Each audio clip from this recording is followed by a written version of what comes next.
Three. Hi, we're here. Wait, Hello, is my music here? everybody. Oh yeah, okay, my music's here. Hi, hello. How's it go, you guys? Thank you so much for being here. Do we wanna introduce ourselves? Probably, right? Probably. Yeah, you can go first.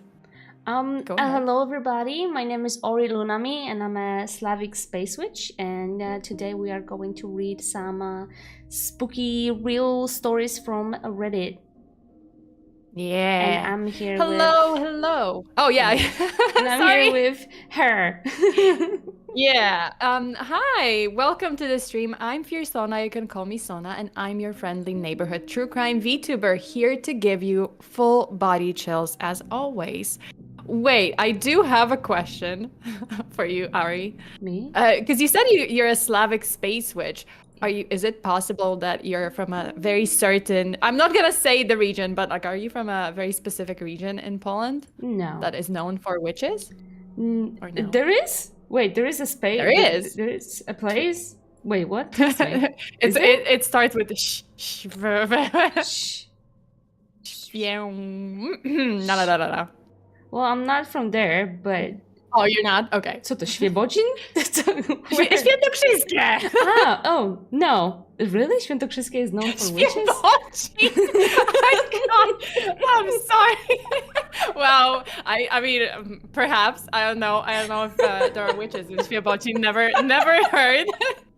Never heard. But Świętokrzyskie has witches. Oh, I'm actually I from didn't know Świętokrzyskie. Oh, damn. Yeah, there's like there's the Bald Mountain, and it's like, oh, the witches from Bald Mountain. Oh, Wysagura. yeah. No, Yeah. but like, oh yeah, I didn't know, actually. Yeah, there See? is. So I was like, oh, I wonder if, because there's a legend that all witches were gathering at the, Bald Mountain. What? I need to go there. in Poland. I need to go there. Yeah, you need to visit. Maybe I it's gonna be like, you visit and there's like a surge in power. And you're gonna be like, connected to all the witches. Are you a witch? Well, I mean, I can't say that, Oh. not publicly. Okay. I know what's going on. Okay. Secret. No, but wink, wink, hint, hint, hint. Okay, But everyone is saying hi to you. Eric, thank you so much. And Yeldra, thank you so much for joining the membership. Also, Melissa, thank you so much. It looks like I managed to catch the midnight stream. Yes, you did. You guys, thank you so much for all the super chats. But yeah, we are here today. We have gathered here today. Well, not for a wedding, but we've gathered here today to... No? I've been lied to. What? I've been lied to. Oh yes, because I'm hosting a wedding in your case in the forest, in my case in a basement. Well, I would totally. If it's with you, we can totally take a wedding in a basement. Sure. Wait, it's a wedding? Everyone's creepy, like, but... Polish wedding. Hey, Polish weddings are the best. Okay. You guys have no idea. Oh, you guys have no idea. It's like, it's not one day. It's at least 2. Did you ever sleep on the chairs, like combined together under the tables? Oh my god, it's a classic. Yep. It's a classic. Absolutely. Like as a kid, I think every single one of us as a kid had like an experience. I don't think this generation, the newer generation, will ever have that experience. But like we, as kids, we would like sleep on the chairs during a wedding, like wedding reception, because it was so long. Everyone is drunk, everyone's partying, and kids are just passed out everywhere. Yeah. Floor, chairs. Parents are partying, but we are supervised. We're being taken care of. It's just that we're kind of kind of, not really. Well, if your parents remind themselves that, hey, I have a kid, but then they try to find you or something, but you're probably like under the tables or something sleeping. Yeah, it was wild. It was wild. It was wild weddings. Yeah, like but it was great. It was great. Yeah, I have great good memories. Yeah. Absolutely. Joshua says, hi Sona, sorry if I don't make it through the stream because of work, but I just want to say have a good morning, afternoon, evening, and good night. You too, Joshua. Thank you so much, and don't worry about it. I hope you can watch the VOD later. And Ketsuya is also Polish, and Sona and Auri together. Now I can die peacefully. Yeah, I see. Ketsuya is like one of... I think I have like 4 maybe Polish viewers, and Ketsuya is one of them. So I know all my Polish viewers. Lunami. I only know about Ketsuya. I don't. Although no, I did have another. I think there was like one more person. It's just been a while, so I'm not sure. There was another person. Also, Taxman says blessed. Wait, Messiah. What? Omnisaya. Oh, blessed Omnisaya. Okay. I offer Shai Shai and Dino as offerings for a scuff-free stream. There's no such thing. Listen, there's no such thing as a scuff-free stream. Not on this channel. No. No, there's gonna be something. Okay, so today we're reading some of the scariest stories from Reddit, specifically from the subreddit r/Let's Not Meet. And these, mind you, are very real stories. These are true stories, because I know you guys probably know r/No Sleep or Unsolved Mysteries. Sometimes people post like fake stories, made up like stories and so on. But Let's Not Meet claims to be only true stories that actually happened. So, just be warned.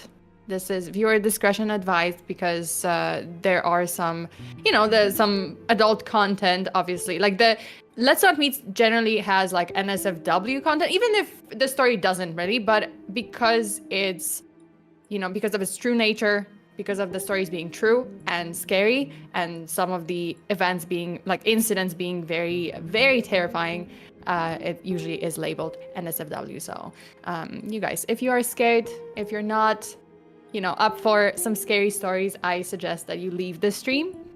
But if you are, then make yourself comfortable, because these are gonna be some of the most terrifying stories and things that we found on Reddit. Well, I know nothing about Reddit, actually. I never used it before. Maybe like once, but if you're gonna open my eyes for some creepy stuff, so I might look after stream at some creepy. I probably not. You know what? I'm not gonna lie to you. I probably never will, because I'm a scaredy cat. I'm scared of zombies in real life. I'm so totally a chicken. I'm scared of zombies in real life. That's like a not normal fear, is it? Oh my god. Do you, like, if you go out for a jog, do you run faster if you imagine that zombies are chasing you? No, not that kind of fear. It's more like when I see like this fog outside of the window, I'm like, I can feel them. They come and they come and they definitely there. Yeah, like you get right. Like if you see a fog, or like it's pretty like creepy outside and gloomy. You imagine, or there's no one else. Like you look out the window, there's no one outside. Yeah. Do you sometimes like imagine like, oh my god, is this it? Yes, that's exactly what it is. Like, oh my god. Am I the only one left? Yeah, and sometimes I'm like, I like watching scary movies. I love horrors. I usually don't want to watch them alone, but like when I watch them, it's like I'm always having nightmares, so I'm kind of torturing myself. But like the chill, like the creepy feeling, I really like it. But the nightmares after that, well, not necessarily, I guess. But I mean, it's the thrill. It's the thrill, the adrenaline of like being scared when you're watching a horror movie. But then it's just like, oh shit, now I'm not gonna sleep. Well, it's been good. Dude, I did the same thing. I went to the cinema recently to watch Final Destination Bloodlines. I was just like, I really love this franchise. It's a new part. This is great. I couldn't sleep. I had nightmares. I woke up in like cold sweat. After the destination, wait, what was it? What was Final it? Destination. Final Destination. Yeah. Wait, how is it in Polish? Is it Oszukać Przeznaczenie? Oszukać Przeznaczenie. Tak. No. Really? After that? I'm kind of scared. After I didn't watch it yet, but like I watched the earlier, like the previous movies. I was like so scared to drive behind like a big car that like like have like the logs on it or something. Yes. I think Final Destination made us scared of that. Like made a whole generation like terrified of that. That's what they did to us. Thanks producers. Thanks. Thanks, Final Destination franchise. This is like you traumatized the whole generation. Yeah. Was the new one good? Yeah, it's really good. It is really good. They really know, like, I just like the whole franchise, and they really know how to, you know, connect the new part to the previous parts. So yeah, it was really great. But I still like the ending of the previous one, so of Final Destination 5, because the ending was such a plot twist, like it just kind of blew my mind. I was like, oh, I thought I could predict every single one of them, because usually it ends in the same way, like, oh, you think it's good, but then it just like, oh, plot twist, it's not good, everyone dies. But this one, if you watch the 5th one, then it's kind of like bamboozled. I don't remember. How did it end? Can you tell me? Well, I don't want to spoil anything, but if you watched it, then it connects, let me say this, it ends on an airplane and it connects to the first one. Like if you watched it, like you never realize throughout the whole movie like how it's set, when it's set, and then at the end you're like, oh hell no, what? It was connected all this time. I need to rewatch them. I need to rewatch all of them. It's pretty good. Yeah, I have to rewatch like every single one of them from the beginning, because it was pretty good. Okay, I think we can start without further ado. We can start with the first story. How about that? Yeah. Okay, so we're gonna start with my story, and this one is, oh shit, I have like kind of it's covering our faces. Shit. Wait, I have to, of course there would be scuff. Damn it. Okay, I'm gonna like make it a little, oh, okay. So the first story is titled, My Brother Saw a Ghost as a Kid. 2 decades later, I realized what he actually saw. I was about 7 years old, my brother about 10. It was well past our bedtime when our mom woke up off the couch to put us to bed. Woke us up off the couch, whatever. Our dad worked construction out of town back then, so it was often just us 3 at the house for weeks at a time. Up the stairs and to the immediate right was our parents' bedroom. Going left put you in the middle of a hallway. Taking another left down the hallway led to my brother's room. The opposite end was my room, which was also across the hall from our upstairs bathroom. At either end of the hallway are window doors we always kept locked and rarely used. The door on my end led to a balcony overlooking our front yard, and the door on my brother's end opened to our back porch. The house kind of leans into a small hill, and also the house is a fucking maze because I got so lost in this description. Well, anyway, there's the parents' room, there's the sister's room, or whatever, brother's room, and the other siblings' room. Cool. My brother and mom both had a habit of waking up in the middle of the night to use the bathroom. I only knew this because I was always a light sleeper and they just couldn't help flushing with the door wide open. Nice. This night, oh yeah, I think that's a pain. Like I remember living with my family and like if someone flushed the toilet with like doors open, I'm like, thanks. Yeah, my room was right next to the bathroom, so I had a full experience. No, Jesus. Yeah, my room was kind of like, you know what, my room too. It was like my room, and then on the right it would be like bathroom, and the door would just open, and it's just the sound would just travel right into my room. They always put Slavic kids next to the bathrooms. I swear to God. I swear to God. They're just like, oh, so parents have to get a good night's sleep, but not us, thanks. Yeah. Okay, so this night, however, my brother stopped on his way to his room and came back towards the bathroom. I'm gonna try to pee before I go to bed. The past few nights, I've been too afraid to walk to the bathroom. I keep seeing a man wearing stripes at the end of the hallway. Oh, hell no. I don't know if my mom wrote it off as my brother telling ghost stories to try to scare me, or if she was already half asleep and didn't catch it. But she didn't react at all to my brother's confession. I, on the other hand, was terrified by it. The fear of seeing a ghost like that at the end of the hallway or through the windows is the reason I started running from the stairs to my bedroom at night. This is so real. This is, by the way, so real. Dude, you wake up in the middle of the night, you have to pee. You bet I was like sprinting. Oh my god. Like me I almost too. probably died a couple of times, like almost tripped and tumbled down the stairs. Yeah, I was just like, running I would through be hallway sprinting. too. I was running through hallway. I Yep. was like, turn off the light when you're going to sleep. Oh no, I Yep. don't want to. And it's like a race with time. Yes. Because like you switch off the lights and you're like, shit.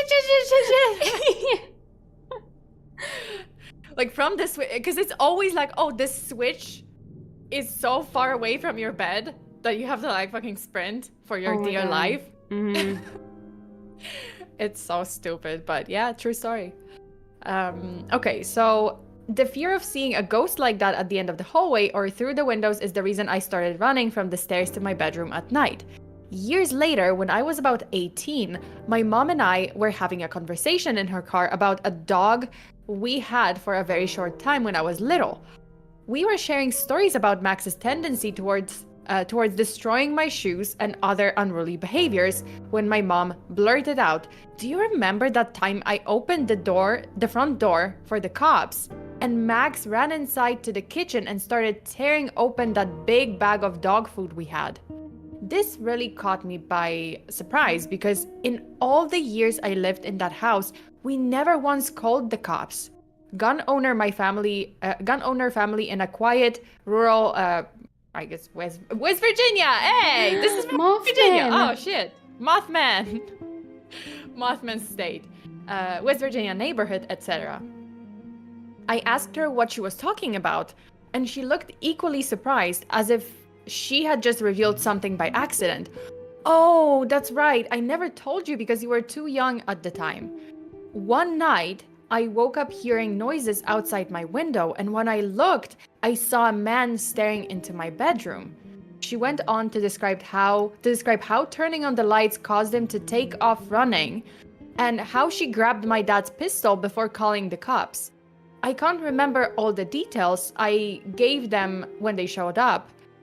A tall, white male wearing a striped shirt and jeans, short dark hair, something like that. They said it matched the description of a man they were looking for in the area. It turns out he had escaped from jail on a murder charge. Oh my god. What the fuck? Now, I know it sounds so obvious hearing those two stories back to back, but it wasn't until a few years ago, in my mid-20s, that I pieced together that my brother had unknowingly warned us about a murderer who spent multiple nights casing our home. Oh my god. Jesus. What the fuck? Listen to the kids. Listen to the kids if they tell you that they see something. Oh, maybe maybe she realized if she saw him. Yeah, I mean, she probably did, right? Yeah, she probably did. I think like when the kid told her like, "Hey, there was a striped man in the hallway," and I think that she realized that it was him. Maybe that's why she called the cops. Seriously? I don't know. Like maybe. Bacon says, "Imagine if the brother saw Mothman." I mean, it is West Virginia. Yeah. I would love to see Mothman. Probably not. Isn't Mothman like a bad omen? Well, yeah, like it's usually a bad omen, like death, right? Because they saw Mothman on the bridge before it collapsed. Yeah. There was like one time when unless you touch his butt, then you have luck. Yeah. Forever, right? Oh yeah, if you rub his butt cheeks, then you are blessed for the rest of your life, for the whole eternity. You're blessed. You're gonna be lucky. You're gonna be like you have all the luck and love and stuff. He's like the love monster. Oh my goodness! I'm sure. I need to go there. I need to go there and rub his cheeks. I need the luck. Yes. Forever. Yes. Everyone needs to rub the cheeks. But it's so creepy. Imagine seeing someone in the freaking in your house. Yeah, like as a kid too. Like, and you know, picture that, like you're a kid, you saw this, you told your parents, but no one believes you because you're a kid. So they're like, you're probably just, you're dreaming about it. Like, there was a nightmare. Oh my god. That's horrible. It's so horrible. Like now I'm thinking about like if I saw anything as a kid. I mean, I probably saw it, but I was just like I probably saw something, but then, it was probably not real because, although, Hobo in the Walls. What did you see? No, like, okay. So I did, you know, like I would see like occasional shadows or something, but I'm pretty sure it was like just me being that like not fully awake. So that's fine.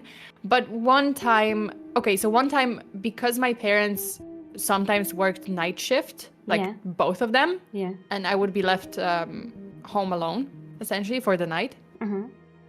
Like I was already a teenager, so you know, like they weren't afraid to like leave me alone at night. But one night I was just sleeping in my room, my door was closed, and around like 4 a.m., 5 a.m., I hear my dog scratching at the door, right? Okay. Like scratching like relentlessly at the door.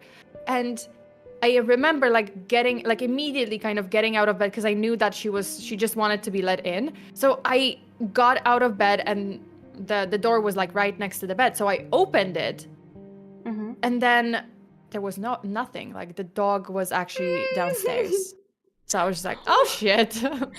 Yeah, like I swear to God, like, and then I looked and my dog was downstairs. So I was like, yeah, there's no way that she would have gotten like, you know, down the stairs and like gone downstairs in that short amount of time because it was like a second or two. What do you think so it was? was? Like, oh, okay. I don't want to think about it. What do you I don't want to imagine. Was? Do you think it was a ghost? I don't know, like a ghost, maybe. Like I guess that's the only ghost story I experienced. Maybe like, yeah, like that's the closest, let's say, to a ghost story. That's so spooky. And I was alone. Oh. And I was alone at home, so I was just like, yep, no, I'm not checking. I only saw that my dog was downstairs, and then I just like went back to bed. I was just like, no, never happened. I don't want to check. I don't want to. I'm not checking the house. I have like I wasn't. Yeah. I think I have like one ghost story that I think I'm convinced it was a ghost. I'm like 98% because there's no other option. Like it was a. So what was it? My grandpa passed away, and it was you know, like an anniversary. It was like exactly a year after he died. So I was laying in a bed. It was already like midnight or something. It was like late, right?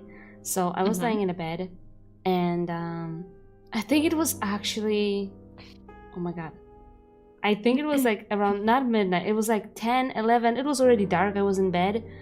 My parents were in bed too, and my grandpa passed away around that time, like around 11, around 10:40, something like that, right? And like it was close to that time. And I know because I was looking at the clock, and I was like crying because I missed him very much, right? And above my bed I had a shelf, and on the shelf, because you know I was a little messy teen, my books were laying not straight. They weren't like standing straight. They were like laying flat on that shelf. So there was just no way for them to fall because they were laying like the flat surface. There was like no way they would slide. There's just no way. They were like this always like there on that shelf. I was like never. I didn't touch them that night. I'm 100% sure because I was like rethinking all of it, right? So I was laying in a bed. I covered my face with a blanket. I was laying with my dog too. Like my dog was under the blanket with me. I was cuddling her, and I was like crying. I was like thinking about my grandpa, and because it was anniversary, so like it was very emotional, and I felt books falling on top of me from that shelf. Like they just followed me. I like sat down on the bed. I was like, I got scared, like super scared. I started breathing really fast. My dog ran away. I was so scared. And I was like, I got up from bed and I started like thinking like, how did it happen? Like there's no way. How did it happen, right? And I put them back, and I immediately stopped crying. My grandpa never liked me crying. He was always like, he was very like sweet towards me. He never let me cry. Yeah. So like I thought maybe it was like a sign from him to like stop your crying. Grandpa just like yeeted some books at you. Be like, stop crying. But it's not over. Let me hit you with a book though. That's gonna make you stop crying. It's not over. Like I would think that it was just I would think it was just like like I would think it's just a coincidence, you know? I would think. But then like one more thing happened. And like when I put my the books on the shelf back on the shelf, right? I was like still in shock. I was like sitting on the bed. I was like thinking what happened, right? and I heard very loud noise from my parents' room, like something fell. Very like it was super loud. I jumped again. It was like all around the time when he died. It was his anniversary. It was around the time he died. I was so shocked. It was crazy. And so I went to my parents' room and they were like standing too. Like they both got scared. They stand up from the bed. We were all like shocked. Dog was running around. It was crazy. And it happens that my parents had a painting right above their heads, like right above the bed. No. The painting fell right behind their heads, behind the bed. What the heck? Yeah, it was like maybe 5 minutes away from each other, those two things. Oh my god. So and it's not like Poland doesn't get earthquakes or anything. It's not like, oh, it fell because there was an earthquake. No, yeah. Oh it was like two things. It was my grandpa's death anniversary. It was around the time he died. I was crying, and maybe my mom always believes it was him because she said that she actually had a dream that he was like walking inside, like walking, into our house. Like she had a dream that he entered our house, and then like she woke up because of the thing. Yeah. So she thinks that it was like the last time when he like came to say goodbye or something. So I strongly believe it was him. I want to believe it was him, because I loved him very much. So like it's a nice thing. Like even if he shows books at me, like it was still nice. Well, but he only threw the books so that you stop crying, or you just focus on the pain from books hitting you. It didn't hurt. So. Like, oh, okay, I'm not gonna cry about Grandpa. Now I can cry about the book hitting me because, no, it didn't hurt. I had a very, very like thick blanket because it was cold, okay, so it's cushioned. Yeah, it didn't hurt. That's good. What? That's insane. Okay, that's crazy. That is crazy that it's like not only the books, because mine can be like probably explained like, oh, my dog, I don't know, tumbled down the stairs, whatever. She survived, she was fine. But but yours, like not only the books, but then the painting. Yeah. Okay, that's a little like that's too much of a coincidence. Like I know. And there's no way because Poland doesn't have earthshakes. There's no way it would just fall. And I know for a fact that those books above my head, they were like steady laying down because they were always there. I was always putting them so like it's not this, like they were like kind surface. of set upright, like they weren't like upright to, like maybe they're not very like sturdy or like Yeah, no, they were laying like flat on it, and it wasn't like a small shelf. It was like no, there's no way. There's literally no way. Because they weren't like on the edge or anything. They were like pushed inside. No, they were the shelf, right? Pushed inside because I was scared that it's gonna fall onto my head. So I was always like my OCD was kicking in. I was always like pushing them, to make sure that they don't fall. Yeah, and there was not like too many. Easy. And they were like always there, and it happened for the first time. It never happened before. Jeez. And has it happened like ever since then? No.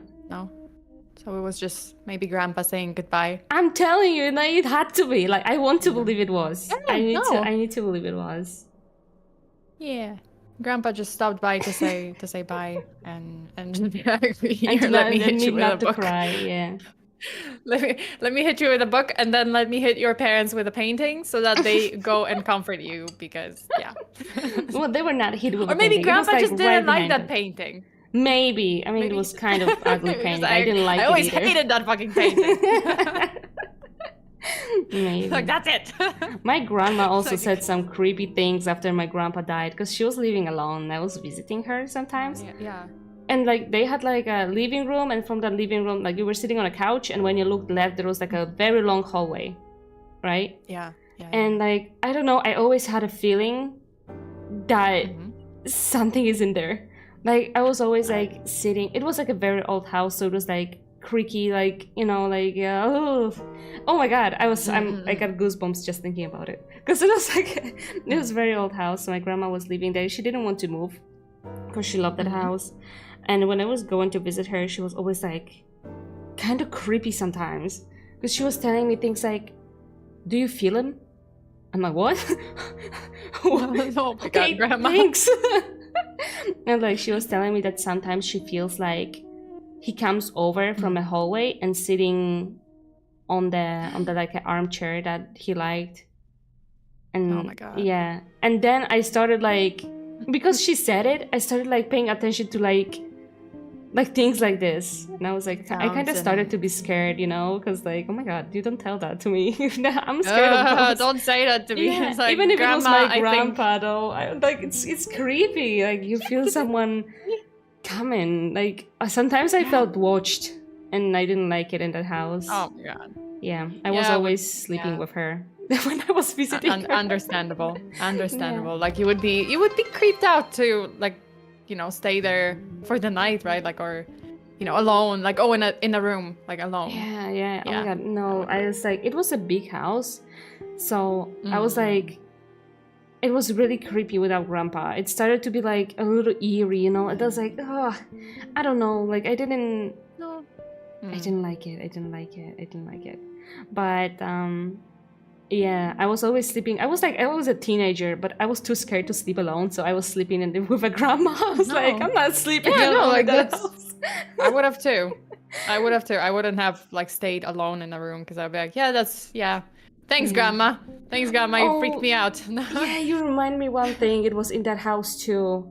I tried to sleep alone a few times, and after that, I think I didn't sleep alone. Cause I put my head, it was the master bedroom when my grandma and grandpa slept, but my grandma didn't want to sleep after grandpa died in that room, so she moved to another one, and she was sleeping in the guest room. So I was sleeping in the master room, right? Oh God! But the master room is like, it was big. It had 2 wardrobes. One was opening itself by itself, so that was fun.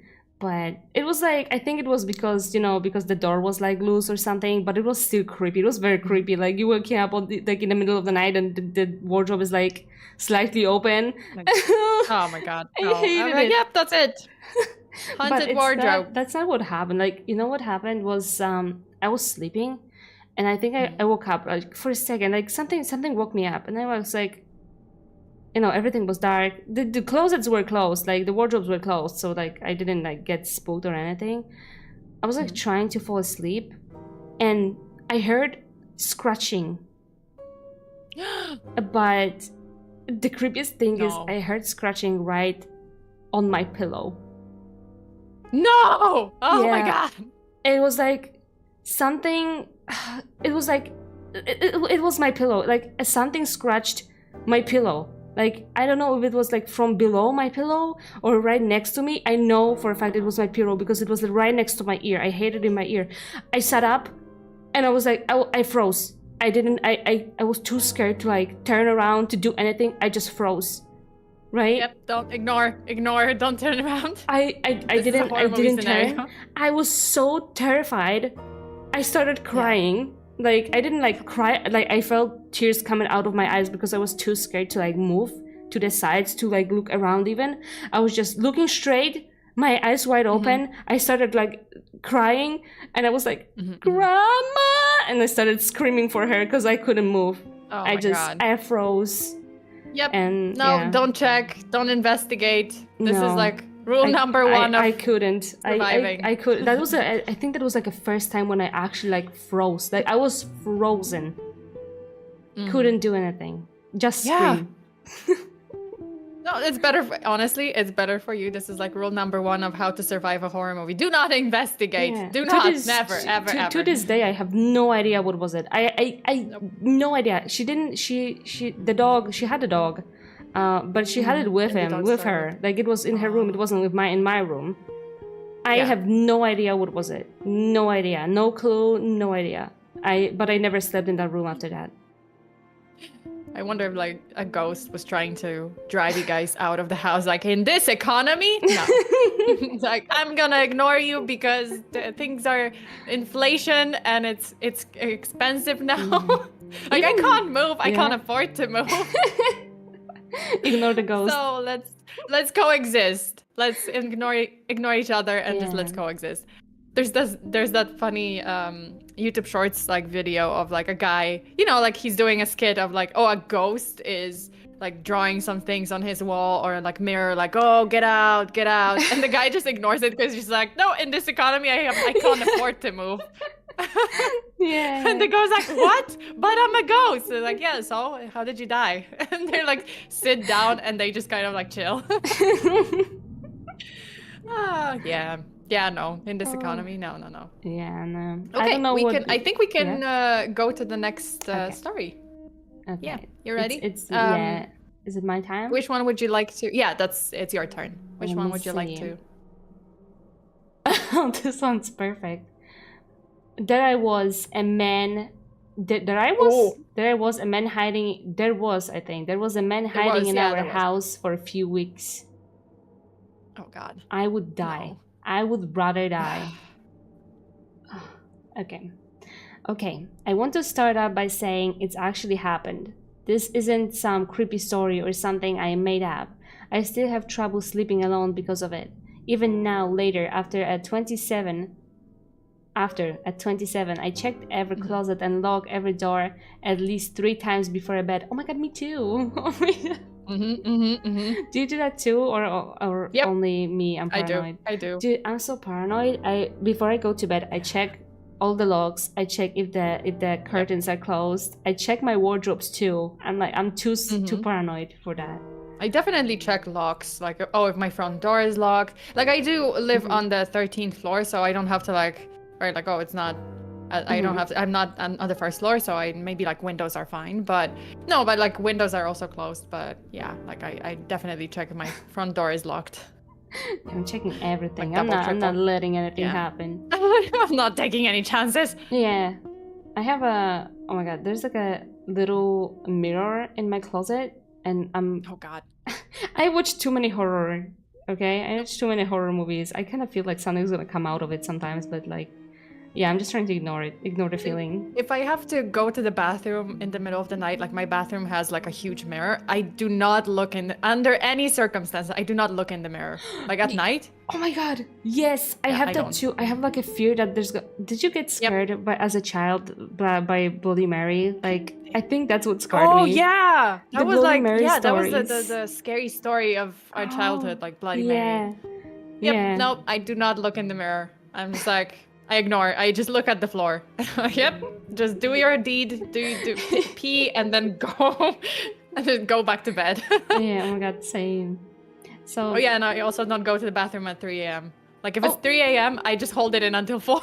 No, don't say that to me. Sometimes I'm going like I don't even look at the clock. Actually, I'm like if I need to, I'm like okay, coming back. And then I'm checking the time. Actually, I'm like... Dude, if I check the clock and it's like 2:57 a.m., I sprint to that bathroom. Like, this is it, I have 3 minutes. And then I have to go back. Yeah, no, not 3. Between 3 and 4, I don't go to the bathroom because I'm like, nope. not taking any chances. All right. Pee and flee, exactly. Yeah. Pee and flee. So yeah, that is why I don't stay home alone anymore. I was 16, almost 17, living with my mom and my little brother Ryan. Like he was 7 at the time. My mom worked night shifts at the nursing home, so I was usually the one watching Ryan when she was gone. Since he was younger, he'd be asleep by 8, and I'd just do my things, watch TV, scroll on my phone, eat junk food, typical teenager stuff.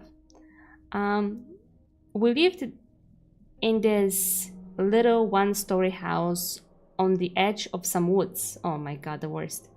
Oh no. It wasn't totally isolated, but there weren't many neighbors nearby either. I used to love having the house to myself at night until all of this happened. So the first time I noticed something weird, it was small. I was in bed around 11 p.m. scrolling through my phone when I heard this shuffling sound, like someone dragging their feet on the carpet. I froze. Ryan was asleep. My mom wasn't home. I sat there holding my breath, listening. It was quiet for a few seconds, and then I heard it again. A soft scuffing noise, like someone was moving real slowly through the living room. I grabbed my phone and crept Crept. Crept? I think. The word? Is that a word? Crept out of my room. Like, yeah. Is it like, creep something? Like, you know, like creep into... I think. Got it. English hard. I crept out of my room, my heart pounding. I checked the front door, locked, the windows locked, nothing looked out of place. But then I noticed something that made my stomach drop. The whole closet was open, just a crack. We never left the door open, ever. I stood there for a second, my whole body on edge. I wanted to just turn around and go back to my room, but my dumb ass decided to check. I pulled the door open, fast, nothing. Just coats and shoes. I remember laughing at myself. I was just being paranoid. Still, I locked the closet door before I went back to bed. A few nights later... Yeah? I'm so sorry. I'm sorry to cut in, but like this is like your story with the door, the closet door, like it sometimes would be opened. Yeah, but it was like a kind of wardrobe. It was like on like a foot thing, so there was like space below. Okay, so I don't think any fat ass would like fit in there. So that's fine. Never mind. A few nights later, I woke up out of nowhere. At first, I didn't know why. Then I realized I could hear breathing. No. I was laying there completely still, my whole body locked up in fear. It wasn't coming from the hallway. It wasn't coming from the outside. It was coming from the inside my room. I grabbed my phone, my hands shaking, and turned on the flashlight. I shined it around, nothing. The room was empty, the closet was closed. I barely slept the rest of the night. I can bet he was under the bed. No! Oh my god, I can... Oh my god, that would be so... Jesus, oh my god. I can't. If I would ever hear freaking breathing and it wasn't be me... No. Dude, I sometimes do actually. You know what happened recently? No, but you know what's happening? I woke up in the morning for the stream. I was like waking up. It was like, I think it was like a... I don't know, it was kind of dark. I didn't see very well, but I heard like this. Like this, right? I heard it. And I was like, I started looking around the room. You know what it was? What? My cat. My cat. My cat is breathing so loud. She was sitting across she was sitting in a corner of the room just looking at me and breathing heavily. Just sitting there menacing me. Oh my gosh, she is. She's a menace. She's so creepy sometimes. I love how she was just there and... She is. I think she was like, I don't know. I think she's doing it when she's hungry. She's just trying to piss me off or something, or scare me. She's like, when is she gonna wake up and feed me? Feed me, woman. Feed me. After that, I started feeling weird all the time. Like I was being watched. Like whenever I turned my back, someone was just out of the sign peeking around the corner. I told my mom, but she just brushed it off. Then about a week later, she woke me up after coming home early from work. She looked off. She asked me why the back door was unlocked, and I assured her I'd locked it. And she told me it wasn't locked. It was unlocked, and she just had to lock it. I knew without a doubt that I had locked it the night before, but I didn't argue. That night, I lost it. That night I was on edge. I kept my bedroom door locked and my phone in my hand, just in case. I woke out to do... I think woke up? Ah, yeah, I woke up. Because I think it's like a misspell, yeah. Like okay. I woke up to more breathing. And just like that, and just like, oh my god, I can't breathe. Where is it? And just that, and... I think it's gonna be and just like that gut feeling that I don't know. Okay, and just like that gut feeling that someone's watching you. There you go. My whole body went cold. I sat up, barely breathing and listening. I noticed my closet door was open, which was also weird. I turned on my flashlight just in time to see it swing open another inch. And that's when I saw him. I swear to you, there was a man crouched inside my closet. Skin pale as hell, hair greasy and matted. He was too thin, like he hadn't eaten in weeks, and he was grinning at me. I don't even remember getting out of bed. 1 second I was staring at him, and the next I was slamming my door shut and running to Ryan's room. Ryan woke up crying as I grabbed him and ran out of the house. My phone already dialing 911. Oh yeah, Dialing? like dialing 911. Dialing, yeah. Okay. The cops got there fast. They found him still in the closet. Turns out he had been living in our crawl space for weeks. He had gotten in through a loose vent in the basement and had been sneaking into the house at night, watching us sleep, taking food when we weren't looking. But the worst part, when they pulled him out, they found something tucked behind my coats, a knife. The police said he was probably waiting for the right moment. I tried to not think about what would have happened if I hadn't woken up that night. I swear this actually happened, and it fucks with me to this day. So to the man in my closet, let's never ever meet again. Oh my god. Oh my god. He had a knife. What the heck? I would die. And then, oh god, and the grinning. You know what? The scariest part is the grinning, like the smiling at, you know, Oh, Jesus. like, oh, because she saw him, and then he was just like crouched there, smiling. I would be like, oh, that's it. That's that's how I die. Imagine you like laying in a bed and looking, and you see like because he was crouching in a closet, right? You look at this like little crack in your closet, and you see like the teeth and the eyes. Oh my god. Oh no. god. Oh my god, no. Hell no. Hell no. I would have like slammed the closet door in his face. I wouldn't come. I'm scared that I would actually froze. I would freeze. Or like, I would freeze. Or like eat a chancla at him. Like those slippers. It was like, witcha! Oh my god.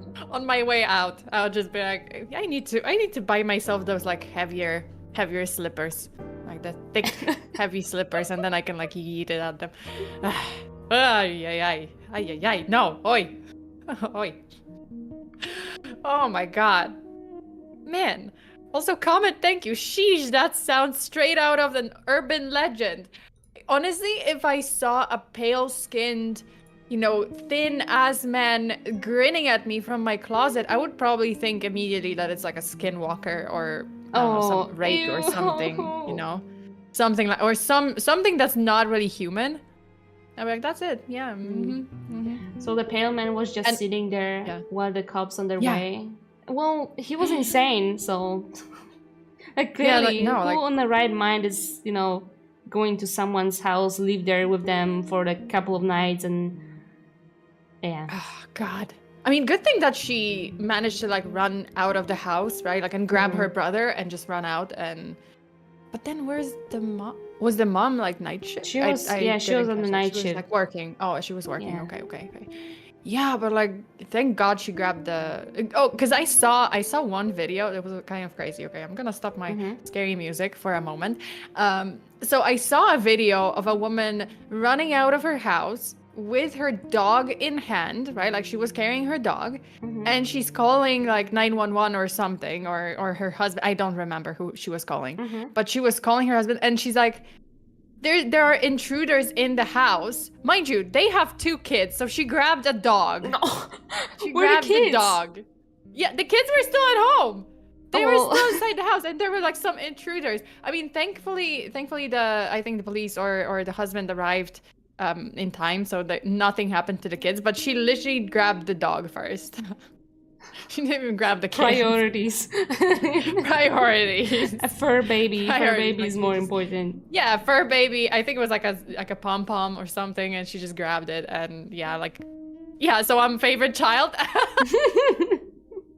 Oh no. Yeah, Demon Taker said so. Favorite child. Apparently so. Yeah, save the pupper. I get it. Like, the puppy is a member of the family, but if you have 2 kids, I would say, well, save the kids too, you know? Save the kids too. Also, the dog can run with you, you know? The dog can run pretty quickly. Unless it's a stupid dog. Unless it's a stupid dog, then. Unless it's like a golden retriever, which are precious, but goddamn. Who make friends Golden with Retriever the would just be like, robbers. yeah, they would do. Yeah, they'd be like, do you guys want to show? Do you guys want me to show you where the valuables are? Sure. Oh my God. No problem. They'd be like, oh, who's a good boy? I am a good boy. Golden Retrievers are so cute, but they're making friends with too many. They're so cute. Too many people. I swear, they're adorable. Like one of my favorite Golden Retrievers are like sunshine, pure sunshine in the form of a dog. But yeah, they would probably make friends with like a robber, burglar, serial killer, like whoever. Yeah. Just like No. The whoever calls them a good boy. Yeah, oh my God, yes. The intruder would like start attacking you, and the dog would be like, oh my God, they're playing. I want to. Yeah. Play with me too. You'll be like, I want to play too. Why are you guys having fun without me? Yeah, no, like Golden Retrievers are golden, but at the same time, just like too friendly, a little too friendly. They are as they should be. That's how they were created, kind of thing, right? Like that's what they were designed for, to be friendly and retrieving things. That's what the retriever is for. I thought it was like a river, but like Red River. Yeah, I swear to God, like all my life, I was just like, what river? Like, why is it called after a river? Like Red River. But then I realized like later in life, like, oh, it's to retrieve something. Oh my God, I'm stupid. Yeah, I was an idiot. Okay, so the next story is a little bit long. Yeah, I know, you guys. I know. I'm an idiot. I know sometimes. So the next story is a little bit oh my God, longer. Black Wolf, she can't hear me right now because I don't want to like. Pretty cryptic. Chaos on a transatlantic. I don't think I should be stop her. But thank you so much, Krisa. I don't know why I didn't see to Poland this year. I don't know why I didn't see the notification. But thank you so much, Krisa. I really appreciate it. You said I don't think I'm gonna sleep tonight. Yeah, probably I won't either. Don't worry about it. Thank you so much. This was a long time ago. Thank you. So the timeline might be a little bit off, and some details are a little fuzzy. But I've written it out exactly as I recall it. In the early 2000s, my family was living in Europe. Wait a second. Yeah. Which one you're reading right now? Chaos on a transatlantic flight. Sorry. Okay, got it. Yeah, sorry about that. So in the early 2000s, my family was living in Europe. And in December of 2001, we were coming back home to Latin America for Christmas. Oh my God, this is exactly no. Is it this you is exactly story? my scenario. Oh my God. Because like, I'm gonna be flying from Taiwan to Europe. I don't know if I'm gonna be flying over. I'm not gonna be flying over Pacific, but I'm gonna be flying over like, you know, Asia and then Europe. So for Christmas, shit. Prepare yourself. Okay. That's the future. Yeah, I think I have to prepare mentally. You know what? No, I'm just gonna do what I always do. I'm literally gonna knock myself out with sleeping meds. That's what I do.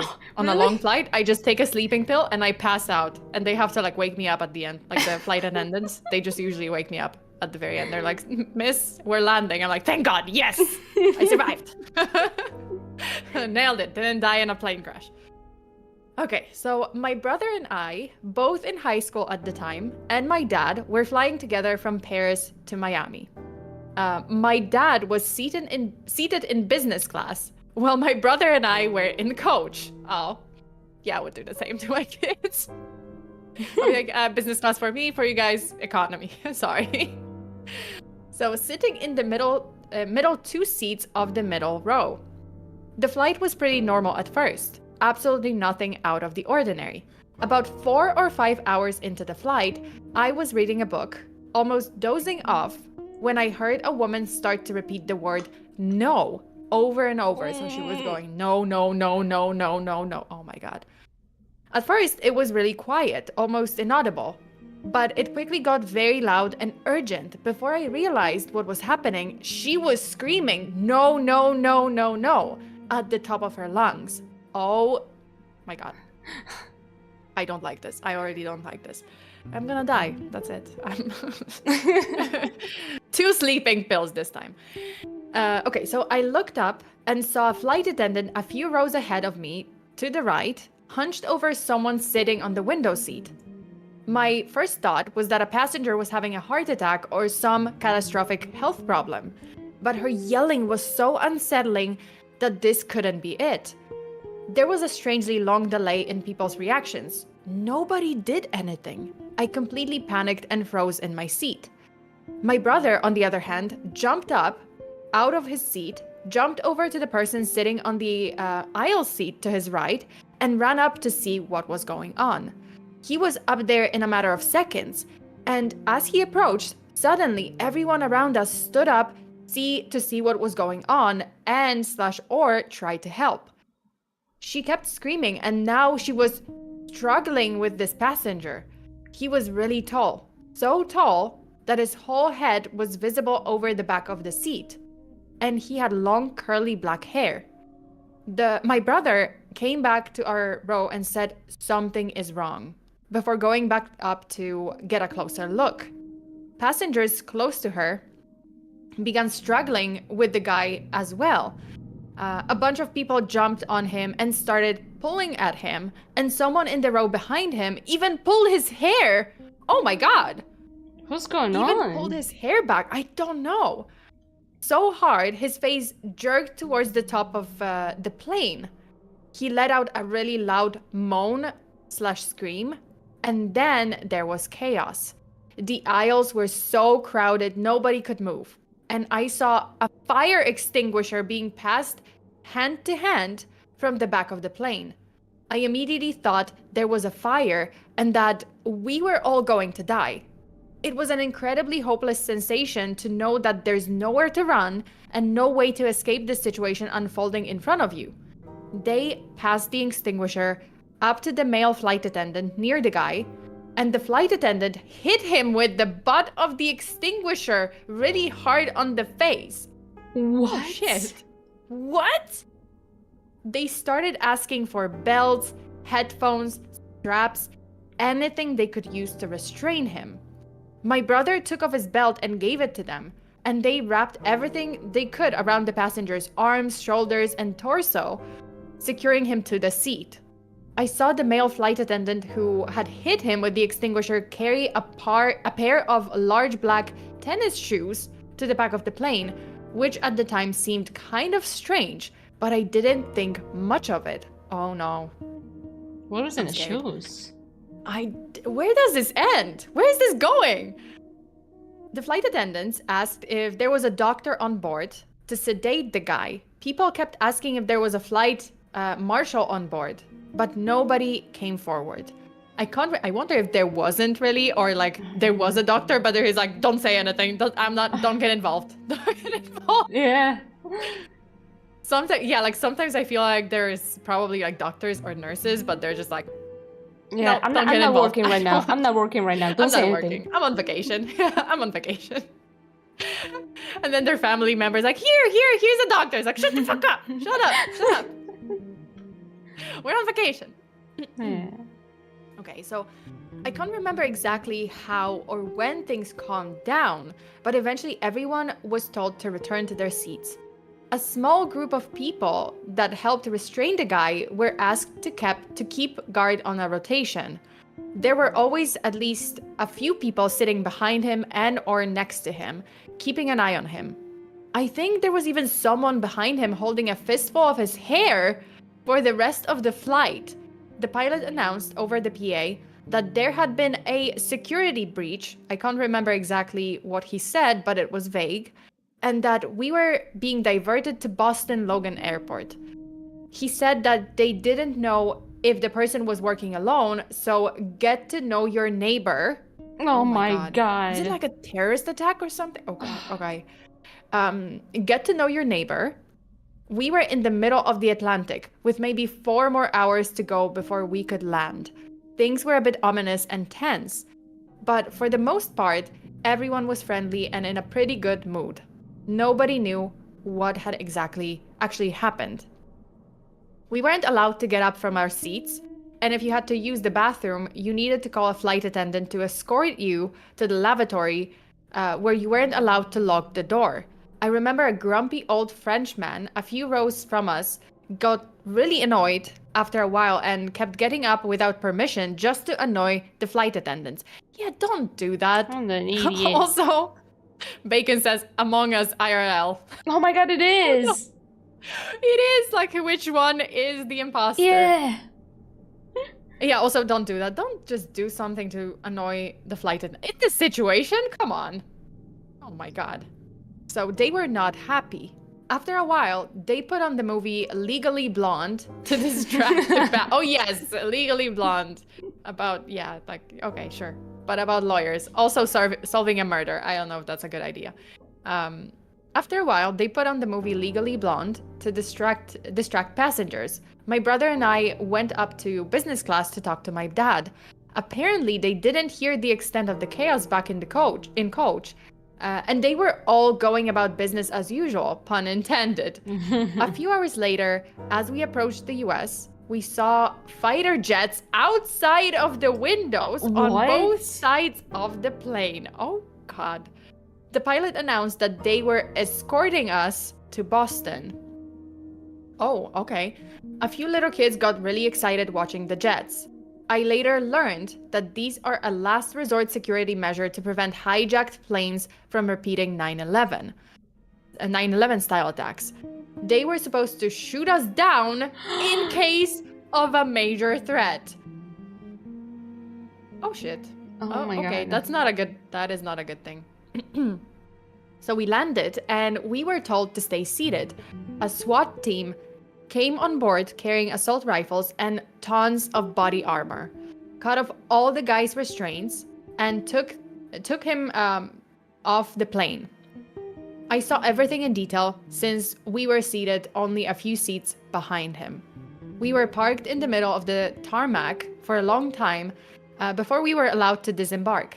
I remember seeing pieces of my brother's belt on the guy's seat as we left, and thought about to take one as a souvenir, but thought better of it. It's probably evidence, just in case. So we were escorted to a baggage claim area in Boston Logan Airport that was surrounded by a large metal fence to keep us all in one place. Because they are not sure if there's another person involved. We were there for what felt like 3 or 4 hours, just waiting anxiously, and nobody would explain anything to us. Passengers were getting really agitated, shaking the metal fences, and yelling at airport personnel that this was inhumane treatment.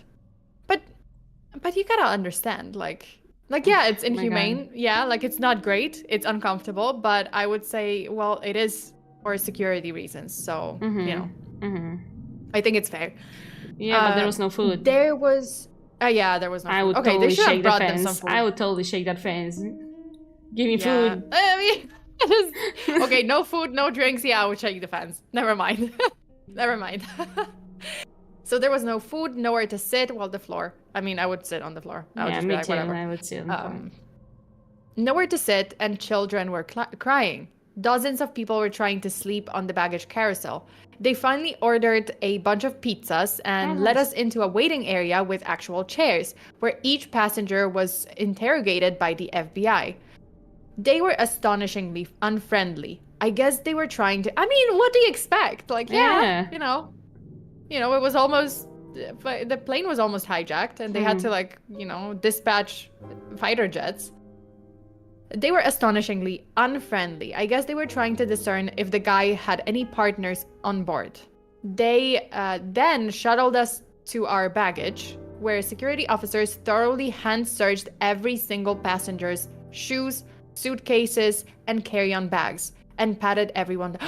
Wait, those tennis shoes. I wonder if there was something inside of those tennis shoes that they took. The OP definitely, set. Yeah. He wouldn't just take it away, random shoes. I think there was maybe a weapon, or I don't maybe think something a bomb. Flammable. Or maybe something flammable. And patted everyone down.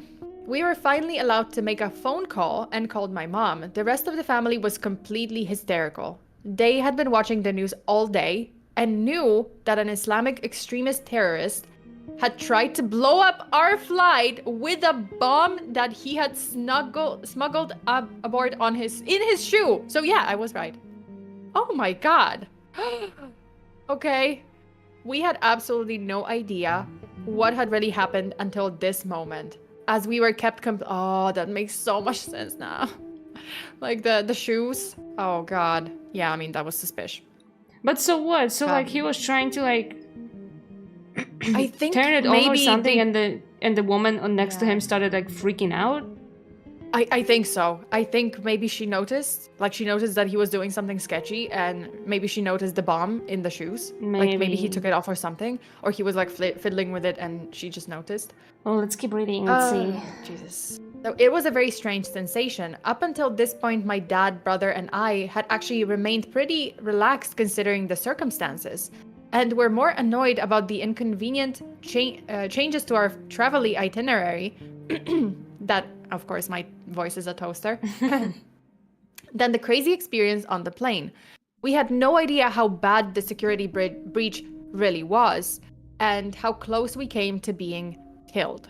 After about 12 hours in Boston, we were put on another flight home. My brother made the mistake of giving a few interviews to CNN and other networks while we were in Boston. So when we landed in our small country, he was immediately swarmed by the press and gave a bunch of interviews despite being exhausted.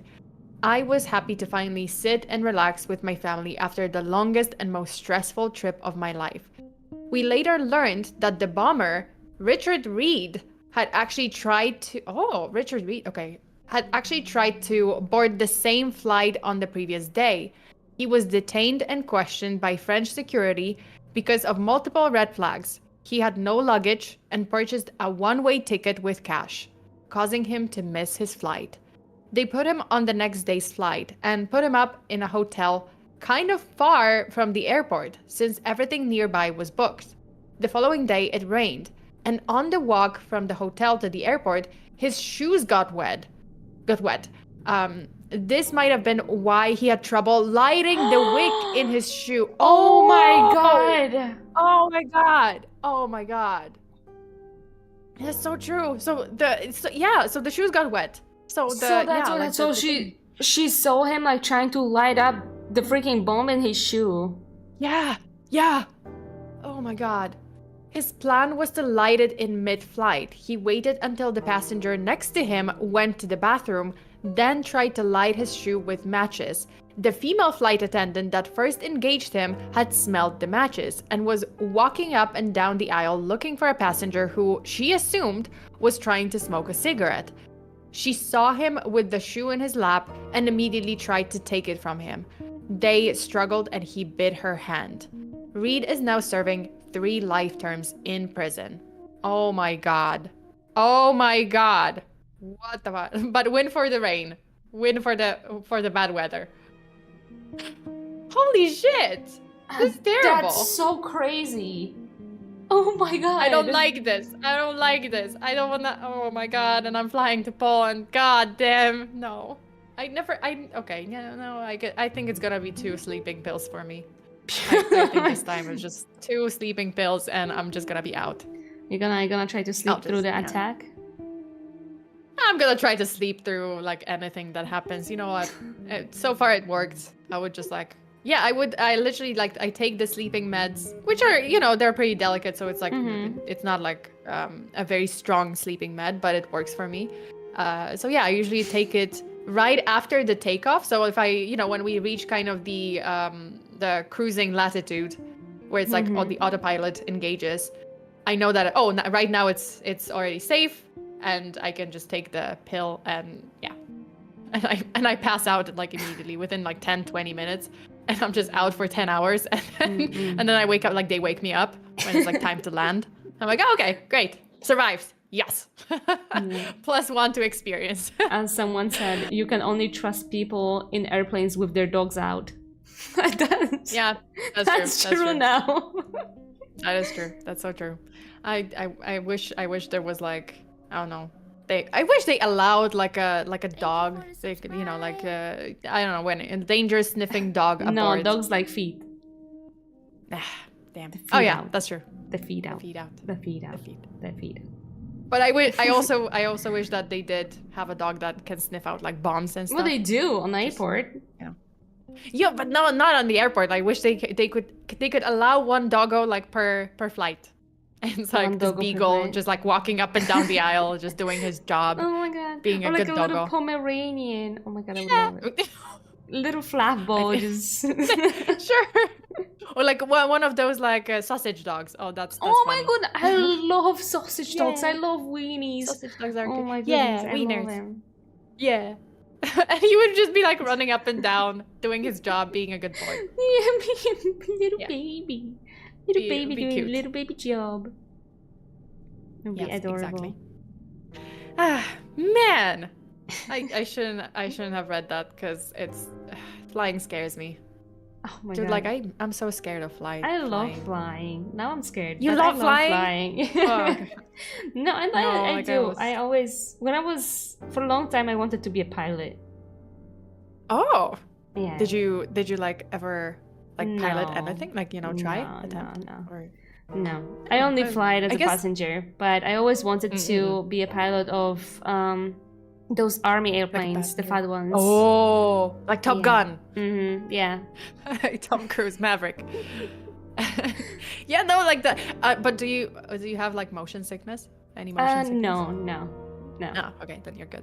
See, I wanted to be a fighter jet pilot too. Like watching Top Gun, I'm like, I could do that, but then I realized, oh wait, I have horrible motion sickness.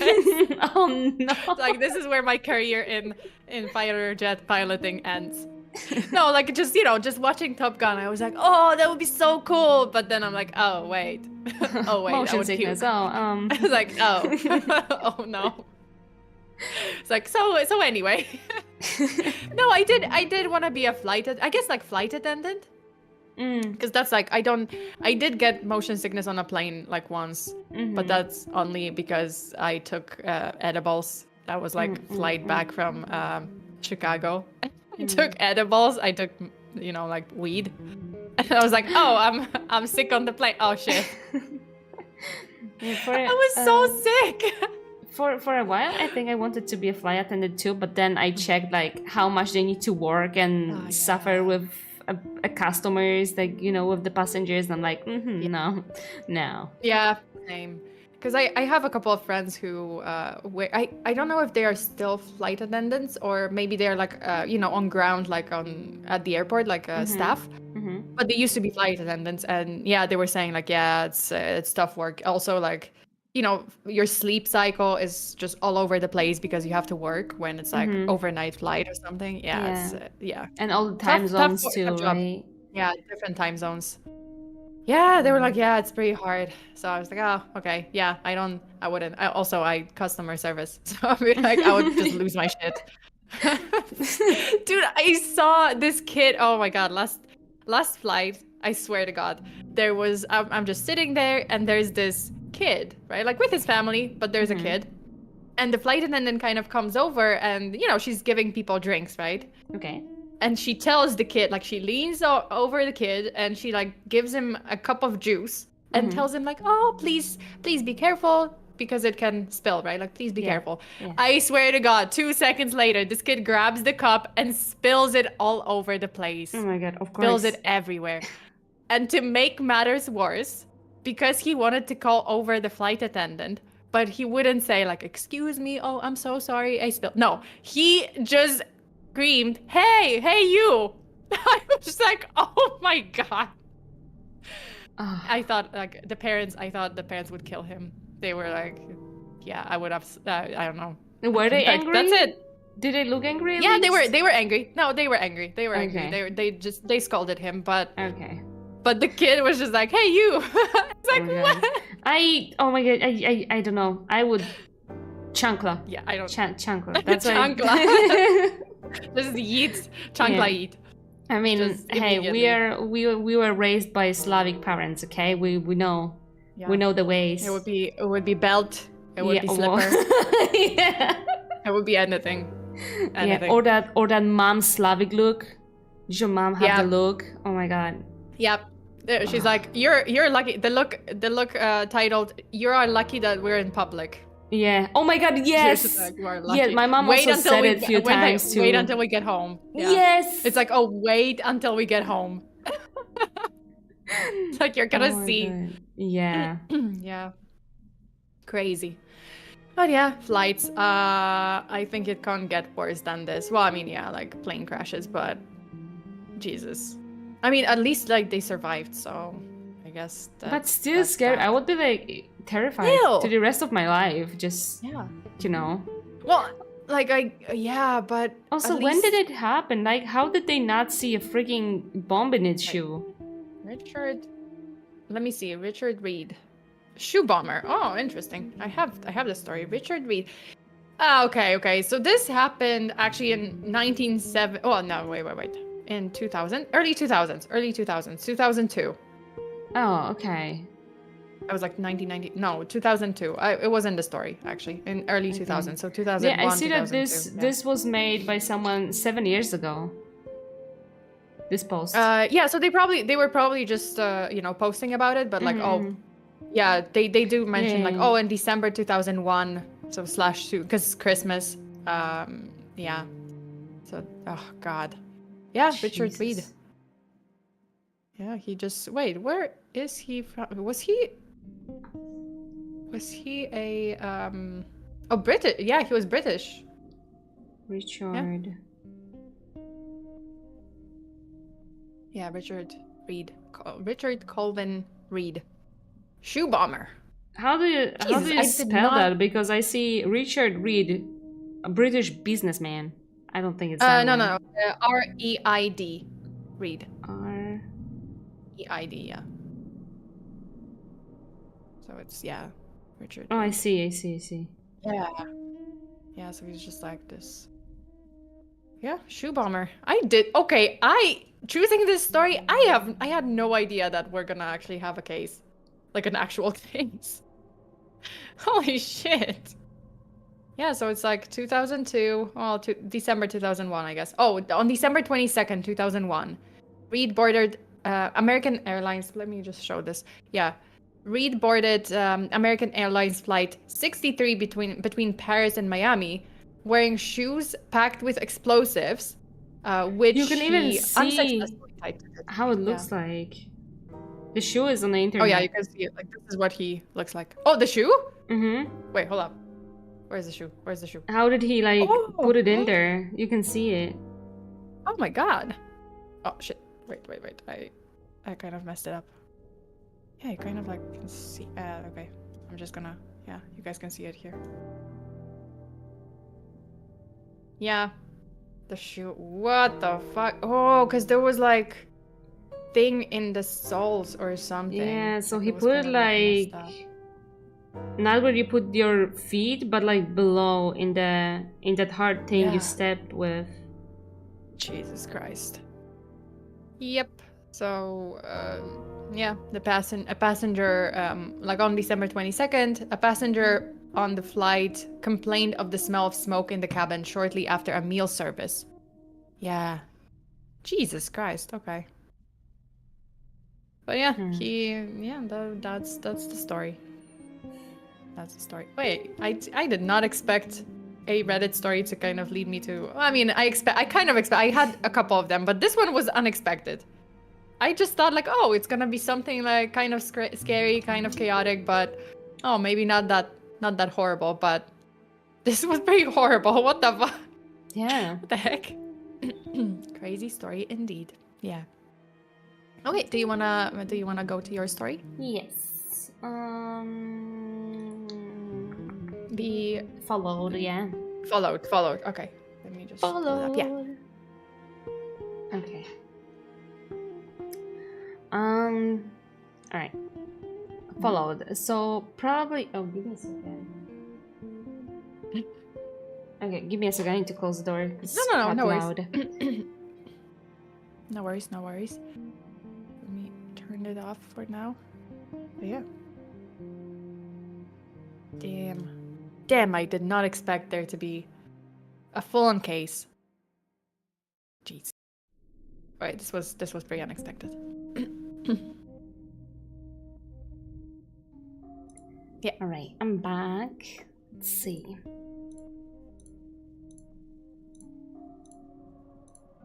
I lost it. There it is.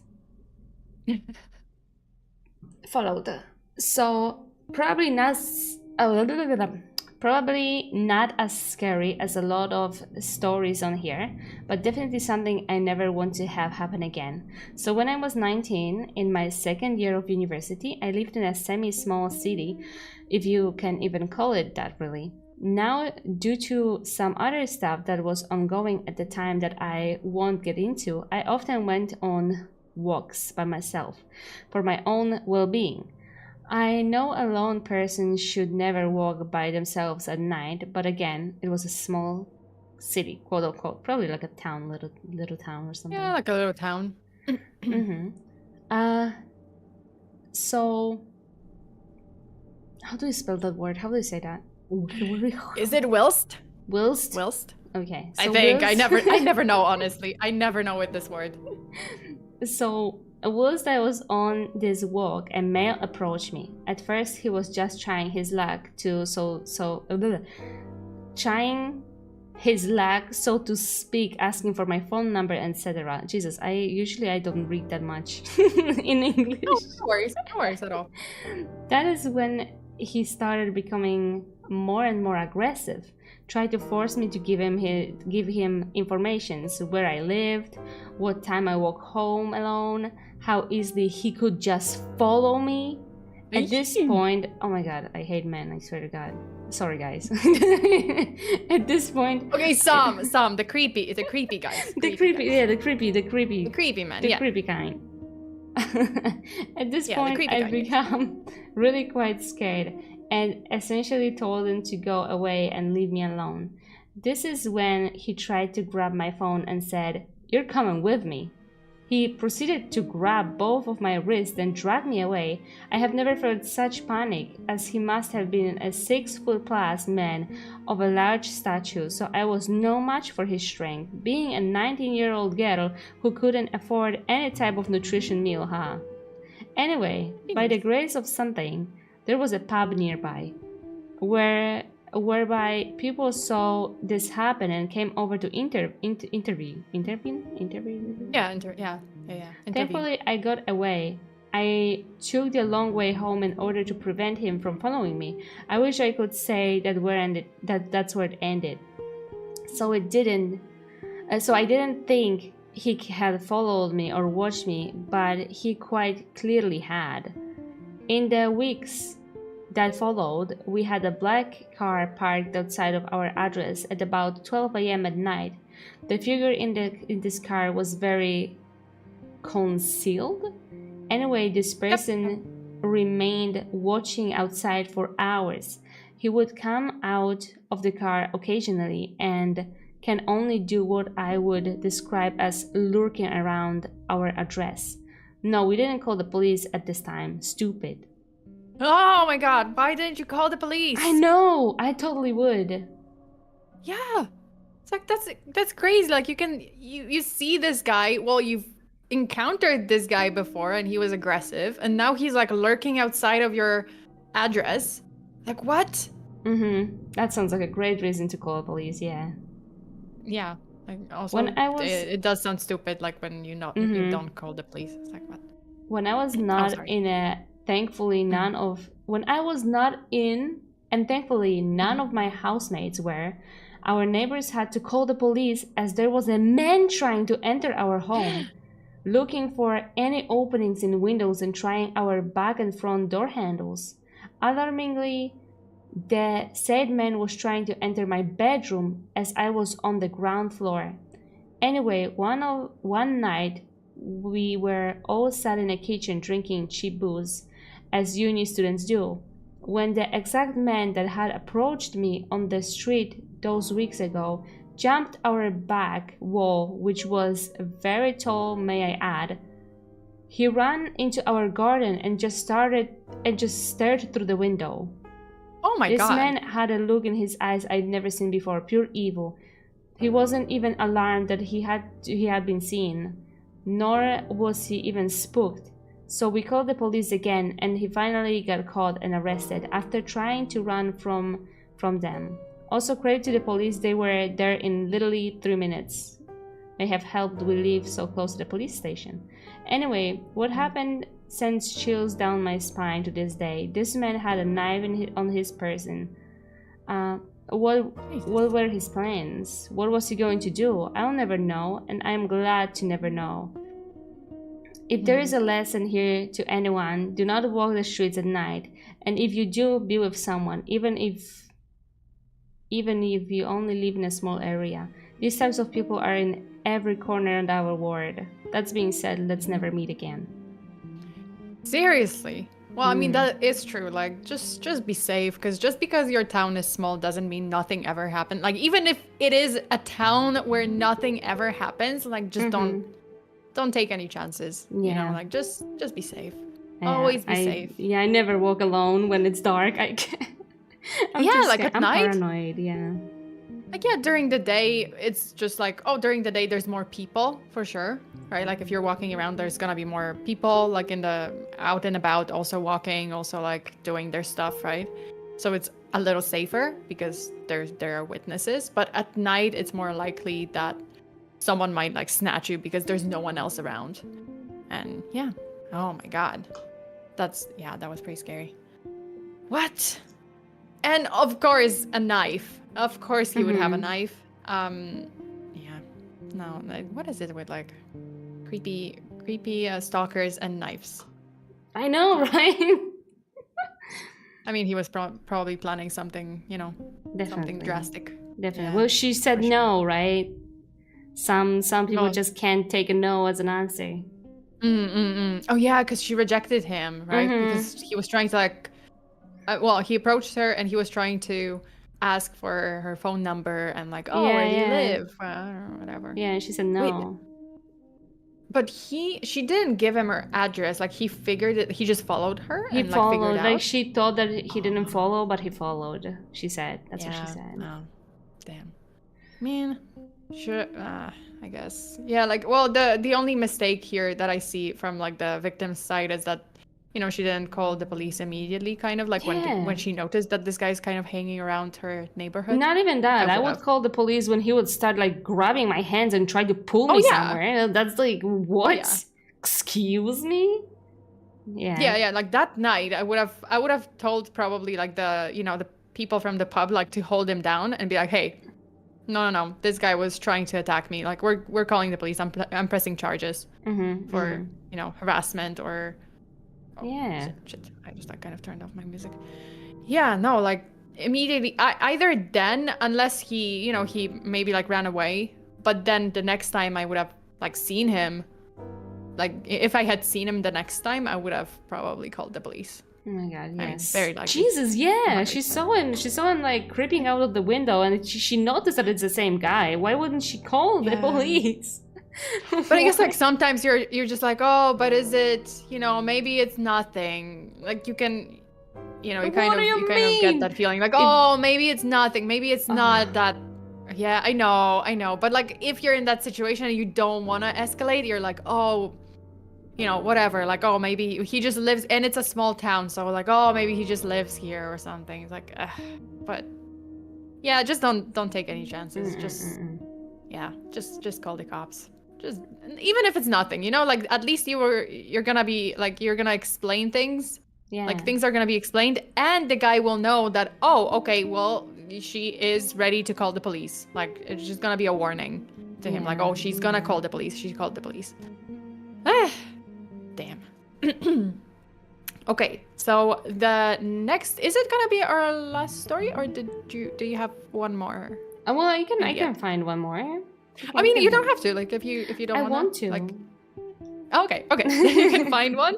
While I read this next story. So the next story is, I told a serial killer to fuck off. That's also from Let's Not Meet. I'm not gonna read the edit yet, but I'm gonna read the I'll just go to the story. So in 2006, I was a college student at ASU. I lived in an off-campus apartment on the ground floor, and it was a block off a major street here in Phoenix called Baseline. These details are important. In summer of 2006, Phoenix, oh my God, really? Yes. Also, me too, yeah. In the summer of 2006, Phoenix, Arizona was plagued by 2 serial killers.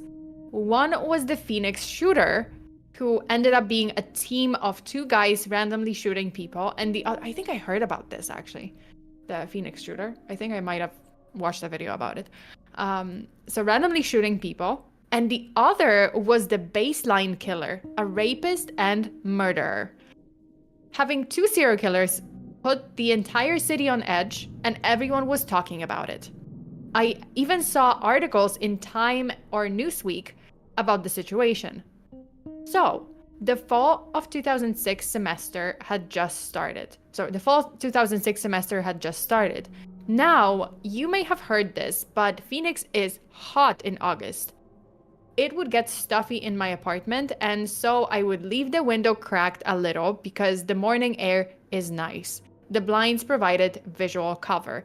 Oh God, I know it's annoying if it's hot and you can't you can't open your you want to open your window. But if you live on the ground floor, I would probably advise against this because it's kind of right, especially if you live on the ground floor and if you don't have bars in your windows or something. Yeah, no, just don't. Anyways, one morning a strange sound woke me up.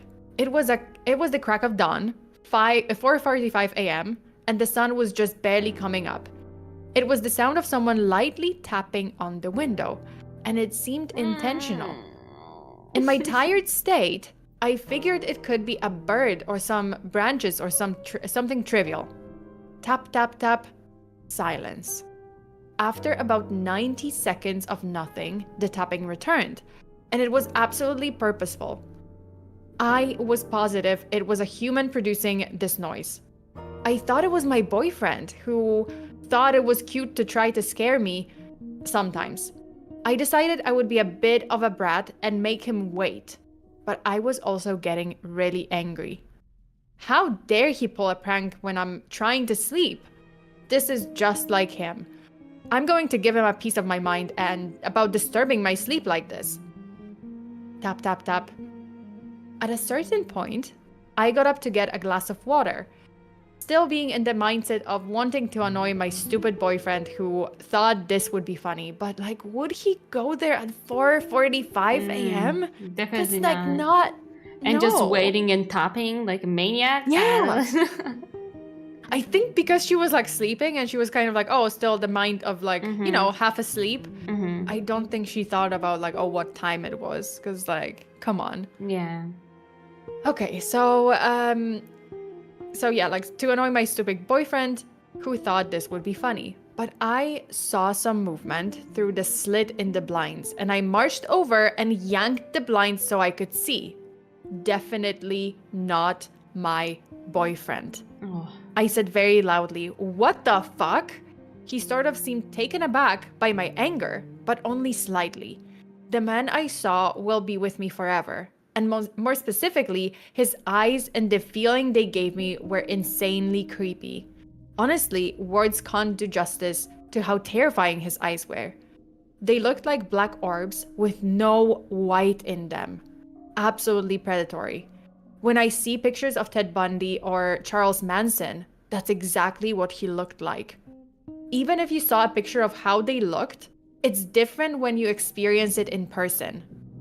It totally floored me. Something about this man was profoundly wrong. He was crouched down, like an umpire. Umpire? Umpire? Okay, umpire. What's I guess. umpire? I think it's in baseball. The guy in baseball who kind of sits behind the guy who the batter. So he was kneeling. He was crouching. Ew. Yeah, he was kind of crouching, right? like those guys who catch the ball, right? Oh god. I think. Chat, is that it? Am I getting this right? I think. What's umpire? Or am I way off? What umpire? Okay. Is it a vampire? Yeah, I think it's not a vampire. Not a vampire. Just umpire. Okay. So my chat says yes. Okay. That it's I'm correct, I think.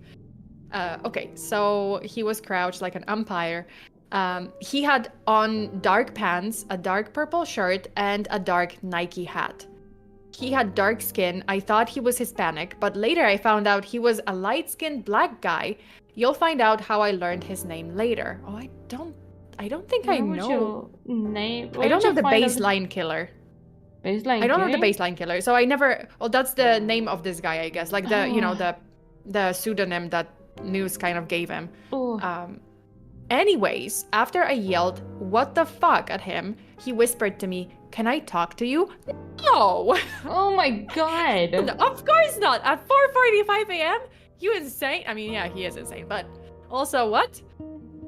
If you want to know how insanely creepy that is to hear, I don't want to imagine. Just whisper that sentence out loud to yourself right now. Can I talk to you? No, oh god! Oh. Can I talk to you? Oh my god! Ew! No. It sends chills down my spine when I think of how that sounded. His hands suddenly moved towards his waist. I later learned he would blitz attack his victims, and he probably had a gun. All that separated us was a mesh screen. Wait a second. What's a blitz attack? Oh, it's kind of like a sudden attack. Just kind of, like, oh, he would slowly reach for something. Like, oh, his movements are slow, but then suddenly just, I think, is that, right, yeah. All right. It's kind of like a sudden attack, I think. Well, or I might be wrong, but I think that is it. Now, this is about a 3-second interaction at this point. For some reason, I thought of Ted Bundy and how he would pretend to be crippled to target his victims. Oh yeah, Ted Bundy did. He had like a cast or something on his arm to trick his victims to like help him with something. Jesus. Like, oh, can you please help me pull out something from my car? And he would lead the girl to his car and then just like push her in the car and shut the door. And there were no handles on the passenger side, so she couldn't get out. Yeah, I just read your super chat. It's funny. And Bacon says, homeboy really pulled the, do you have a moment to talk about our Lord and Savior Jesus Christ? They attacking in the night. They attacking you. They attack you at any time of the day. Yeah, always. Okay, so now this is about a 3-second interaction at this point. For some reason, I thought of Ted Bundy and how he would pretend to be crippled to target his victims. I thought of my mom telling me to not be nice to strangers. Don't be afraid to be a bitch. My thinking was as calculated as all that, but it was more the nano processing of how to deal with the situation. So when he whispered that, I started yelling at him. Hell no! Get the fuck out of here, douchebag! Yes. Get him. This is exactly it. This is what you do. Hell no! Get the fuck out of here, douchebag!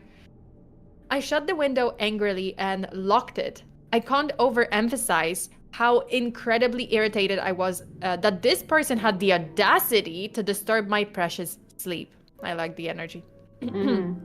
I laid back down and wondered if I'd been too mean.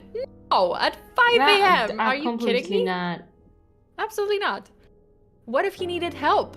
But no, you can't think that way. You just, yeah, like there are situations where, yeah, like people need help, but if it's a stranger approaches your house, not even like at the front door, just window, yeah, don't be afraid to be mean. But that didn't really make sense. Why would he be like tapping and whispering if he was truly in trouble? I decided he was a creep after all. I was too annoyed to go back to sleep, but I sort of laid back down. I told my roommate about an hour later, and she sort of jokingly asked if it could have been the baseline killer. When she said that, my heart sank. His face looked exactly like it did in the police sketches that were on billboards everywhere. Like. Yeah, baseline killer. The only problem is that those billboards showed him with dreads, and the man at my window had no dreads. Oh, but he did have like very short, dark hair, so he could have cut it after the sketch. He probably cut it. There's a movie. Okay, so the man at the... Oh, Jesus. Oh, I guess I know what I'm watching tonight. And the man at my window had no dreads. Apparently, he was some sort of disguise artist who would wear wigs, updating the police sketch would have been a nice move, but they didn't. I called the Phoenix police, and the detective I talked to agreed that it sounded like his MO. The suspect would say something to throw off his target, and then he would blitz attack. The detective said that my angry response probably made me less likely to, probably made me seem like too much of a hassle to move on. So the only problem was that I thought the guy looked Hispanic, and the detective said many witnesses described him as black. Well, but it was kind of like dark, right? Like, it was kind of still like, it was getting brighter, so it's easy to make a mistake, right? Like, you can't really tell. And she was like half asleep. I thought they might want to come out and try for samples or surveillance video or something, but I didn't hear back from the detective. My parents freaked out. Then got us knives, pepper spray, and put up signs. Edit. Some people asked why I didn't get a gun. I can't remember why I didn't at the time, but I remember it being something I was open to when my dad brought it up. Like, yes, but I guess like you have to like practice first, because it's not as simple as like getting a gun. Like if you've never shot. Yeah. Which, like, for example, like I've never shot a gun. So like, if I got a gun now, it's very possible that if I tried to shoot, like the recoil would probably like hurt me a lot, or like, because I never held like an actual gun. No, I held a gun, but I never shot it. So yeah, so it's definitely different. Okay, so we learned another tenant had complained that the same morning. I never learned the details, but this idiot was apparently going around the damn complex trying to find a target. The stupid apartment wouldn't let us out of our lease, so we moved to a second-floor apartment right above our old unit. Side note, the neighbors who moved into our old unit were horrible, obnoxious tweaker. Wait, what is it, tweakers? Obnoxious tweakers. Isn't it like crackhead? Oh, yeah, okay. So, obnoxious tweakers who would do meth and play pitbull, on repeat for hours, and have knife fights at 11 a.m. on weekdays.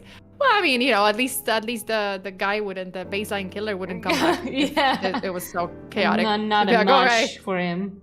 Like, shit, okay, never mind. There were times I wondered if they might be worse than the actual serial killer who came to my window. So that unit was cursed somehow.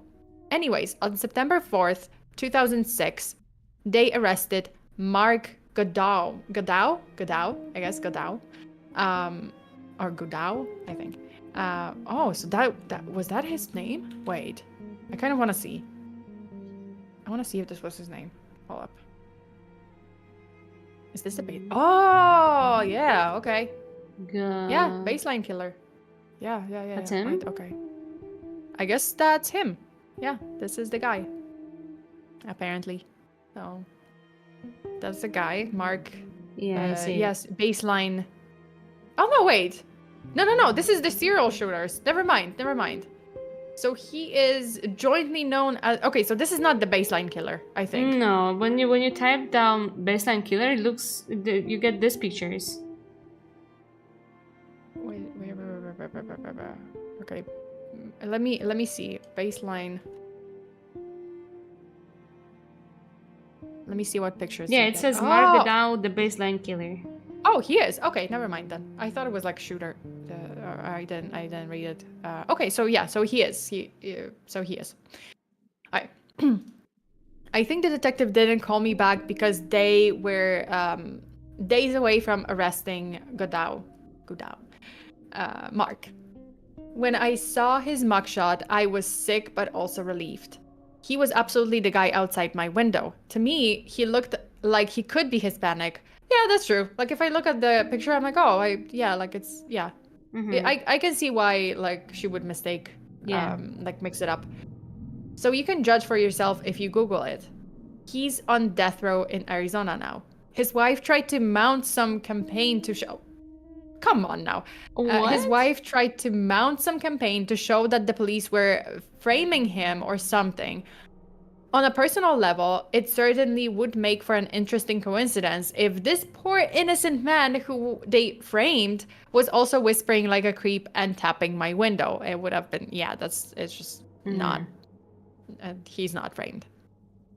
I can't think of anything more scary than a serial killer tapping on your window. That actually happened to me, and if it happens to you, just scare them right back. Don't be afraid to be downright rude to someone who's injecting themselves into your space. It could save your life if you're not afraid to throw your weight around and tell someone off. Trust yourself. You can still be a kind and generous person and still tell someone to fuck off. That's the article about it. Arizona Republic article, Summer of Fear, Phoenix New Times, Baseline Killer, and all edits. Oh, I wonder what the edit. October 2019 edit. Hey everyone, I recorded a podcast telling the story. Hey! So if you wanna advertising, if you wanna listen to the podcast, vanityfair.com, and you actually can go to the post and there's a link. So if you type in Reddit, I told a serial killer to fuck off, and there's a link. So go support the OP of this post. Damn. What? Why? Oh my god. Why did I get all those stories that ended up in an actual case? Oh my god. I didn't know, but you did it on purpose. Title, you just have a nose. You have a nose to it, to the real stories. Sense. Seriously. Okay, to be fair, like this one did say I told a serial killer to fuck off. So, but sometimes it's like, oh, they don't know and they just kind of suspect. Like I had a couple of posts where it's like, oh, I think that he was a serial killer, but I never found out, that kind of thing. But yeah, like this is definitely a confirmed case. Okay, yeah, that's what do we think? Close your windows, lock your windows. Oh my god. Jesus. Lock your doors, your windows. I know if it's hot, it's unbearable, but just like I think just turn on a fan. Like if if you don't have AC, just get a fan. Or it's AC. Safer. It's safer. Unless you live on like safer. on the second floor. 13th floor. Yeah. Ironically, like I can't really open the window. Like it's gonna be worse if I open the window because it's so humid here that like there's no breeze. Like if I open the window, there's not gonna be like nice and cool air in the morning. No, there's no such thing in Taiwan. It's just humidity and heat. So AC for me. You just need to stay with the window closed. That's good actually. That's good. But wait, you said you live like very high, right? So 13th. 13th well, you're floor, safe. So you're safe from a creepy guys knocking to your window at least. Yeah, I think like the only thing that I can be scared of is like birds, like a bird flying into my apartment. Like my chat is also saying humidity is pain, and that I have the same problem where I am. Yeah, Well, I don't have that. I live in Poland. Yeah, but like it's so strange. Like sometimes, right? Like Polish summer is strange. Like some days are dry, so like hot but dry, so you don't have to like worry. Like if you're inside, it's usually like cool. But sometimes there are days like especially before like thunderstorm or something, where it gets like so humid. Worst, yeah. And it gets so humid, and it doesn't matter if you're inside, outside, like it's the same. But I'm always opening windows for a night during the summer. So during the night, the house like gets cold, and then I'm closing them for a day. So it's like nice. So kind of like it's more comfortable, right? Yeah. No, like here it's like there's no escaping the heat. Like you literally I have AC like 24/7. Like in the summer, there's no way. There's just no way. Like it's just 24/7. My electricity. You can imagine my like electricity bill is crazy in the summer. Unfortunately. I can only imagine. Yeah. Do you have the last story or no? Wait, let me quickly just. Yeah. You can send me the link so I can show it to like on my stream. I'll send it. Yeah, but like the summertime. Also, summertime here is like pretty much like April/May to September or October. Last year it was like October. It was still fucking hot. Why did I do this to myself? Love it because like I hate flying and I actually hate summer. And my mom just goes, why did you move to an island that's humid, hot, and you have to go like half across the world? I'm like, don't ask me, I don't know. I can't explain this. It was just, yeah, I know. I torture myself. It's beautiful. I mean, yeah, like Taiwan is beautiful. So listen to this one. I, a pizza guy, intercept a kidnapping during a delivery. Oh! Wait, did I think I know this story. I might have known. Oh my god, it's so long. Jesus. Is it? Wait. Yeah, wait, I'm sending you. Yeah. So you can send it to me and I mean, I don't mind, like, if you... Okay, let's see. Whoa, it's like a whole book. Yeah. I mean, I don't mind if it you... sounds interesting, if you want to read though. it. Yeah, it sounds interesting. Go ahead. Okay. Let me just pop it in here. There you go. What does it mean, intercepted? Oh, like interrupted, like just kind of like stopped, basically a kidnapping. Jesus, I'm gonna dive. I'm gonna read all of this. Can we like do half? Yeah, of course, of course. No worries. Yeah, absolutely. My tongue is gonna get so tangled. Right. Oh, yeah, I get that too. Okay. I, a pizza guy, intercepted a kidnapping during a delivery. I deliver pizza and I've been having a really busy night, non-stop back and forth, without any time to even pause and take a leak. I'd been so busy that I wasn't really thinking about bathroom breaks, but we're also going through a bit of a heat wave in our area, so I've been drinking a lot of water. All of a sudden, I was driving to this particular delivery. The urge to go hit me. Like, things went from 0 to 60 in an instant. Thankfully, I was close to the customer, so could get this one over with quickly. Or so I thought. I pulled up to the house, and it was an area I'd delivered in before, so I could immediately see that something wasn't right. All the lights were off in the house, not even the glow of a television or anything. I was extra apparent because the streetlight closest to the door happened to be out of order. And on top of it all, the block was dead quiet. This is a big university area, and obviously there aren't many student rents in July, but there had to be at least one person because someone ordered this pizza. Maybe they just liked sitting in the dark, or they were out back in the yard. Whatever. I just didn't want to get out of my car and knock on a quiet house in the middle of the night around 9:30 p.m. without first checking that I had the correct address and the customers was inside. It was scorching. Like it was hot. It was super hot. It was scorching that night. Hot. Yeah. Even after sundown. My car AC is a joke, and the piping hot pizzas don't help things much. So I have to try and open the car door as frequently as possible to keep and cool air in. I called the number on the customer provided, and the voice on the other end said kind of what is a brusquely? Oh, the poetic writing. Thanks, OP. Thanks, and out Reddit of breath. user. Yeah? Mm-hmm. I just tried to keep it clear and consistent. Something. Hey, it's your pizza out front, but there doesn't appear to be anybody home? And the customer replied, still gasping for air, yeah, I'm not home. I had to pee so badly by that point that I was much less patient than I'd otherwise be with a customer right out the gate. Well then, we're going to have to terminate the order because I've arrived in the stated delivery window and you were supposed to pay in cash, so I don't know what to tell you. Plan ahead next time. I instantly regretted letting my bladder do the talking for me, as the voice on the other end came through more clearly as a young, bubbly and very distraught girl who couldn't have been older than 20 or 25.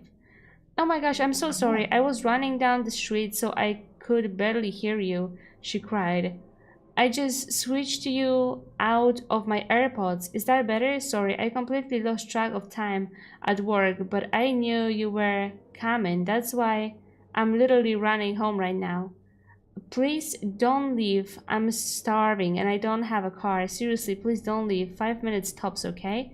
So she was like, she ordered pizza before she got home. Oh, so I guess she was like, yeah, like sometimes, right? Like, oh, she's still working, but she's about to be finished. So, like, oh, she was about to get off work. Yes. She wanted to have dinner by the time she arrives home. Oh my god, do you think someone's gonna try to kidnap her on the way home and he's gonna, like, save her because she's gonna wait with pizza? Oh, I think that's... Oh my god, I think that's it. Yo. Oh, thank you for a raid. Welcome, Raiders. Thank you, Brian. Hey, Raiders! Welcome, Raiders. I'm here with Firsona. Hello. Say something. Hello, hi. Thank you, Raiders! Welcome to the stream. We're reading spooky real stories from Reddit, so sit and be scared with us. Yeah, make yourself comfortable and scared and prepare to be scared. Yeah, be creeped out with us. Yeah. I know that it's like to be hungry and running late and have no car, but not live near any restaurants. Yeah. Plus, when I heard her voice, I began to remember most specifically having delivered to this place a couple times before, and she'd always been perfectly nice. Now I felt bad for snapping at her. I tried to walk it back while simultaneously? Oh my god, simultaneously. Like at the same time. They're just trying to like simultaneously, yes. Oh my, I can't say that. Okay, yeah. Looking out my window for a potential spot to pee. No, my bad. I'm letting the heat get to me. It's not your fault. No need to rush. See you when you get there. I hung up, and while surveilling the streets, was starting to think I was really out of luck. All the other houses had people in them and were close together, so there were no clumps of trees or out-of-the-way patches of land or anything. Of course, I had just tossed my empty water bottle at the last delivery because I'm an idiot. Why would no? Pee in a bottle. Wait, no. Wait, did he?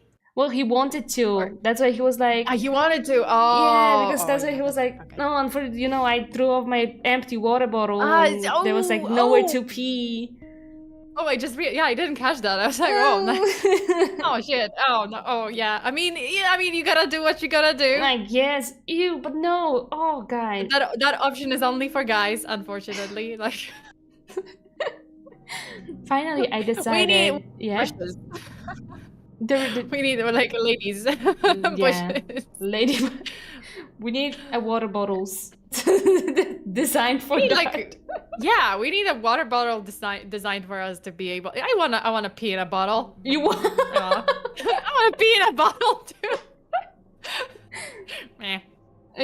No bottles for me. My moderator said that we're just not trying hard enough. It's our fault. I think we have to control the stream more. Finally, I decided I was escalating to the point of emergency, and the safest bet was to use a bush in front of the woman's house. She wasn't home, the streetlight was out, so no one would see me. The people who were home were inside. My car was parked across the street, and where a small shop would... We're a small shop. We are small. Oh, we are a small shop. We are. Who don't wear uniforms. So if someone did spot me, they'd have no way to contact me or my employees. Oh, to my employer. Animals pee outside all the time. Humans are animals. This is fine. I love the self-explanation. Be like, it's okay. Animals pee outside. Humans are animals. Ergo, like, this is fine. This equation works, and you can't tell me otherwise. This is not a crime. Even though technically it is. Yeah, I scurried over to the tallest bush in front of the yard. She didn't really have much of a yard, more just a walkway lined with bushes and flowers that ran Adjacent. Oh my god, how do you know those words?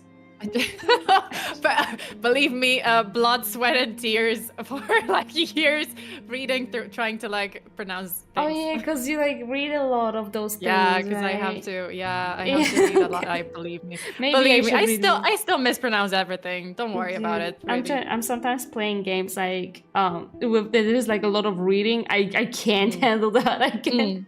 I hate English reading. Same. Like if there's like, especially those, oh my god, you know what I can't pronounce for the love of me? Like I have to break it down. Parallel. What? Parallel. What is that? Like like you know, like thing. Oh, like two lines. Two lines are like parallel. Like równoległe.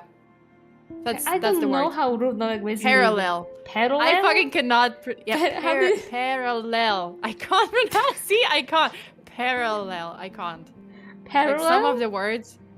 Yeah, it's like, oh, okay. I fucking hate that word. Is it two L's? I think that's it. Parallel. I fucking hate that word. Oh, parallel? Parallel? Yeah, parallel. Yeah, I fucking oh no, I hate the word jewelry. Jewelry. I'm saying a jewelry. Jewelry? Jewelry? I hate it. Or like jewelry? The, you know, like or the word like the person who sells, you know, jewelry is jeweler.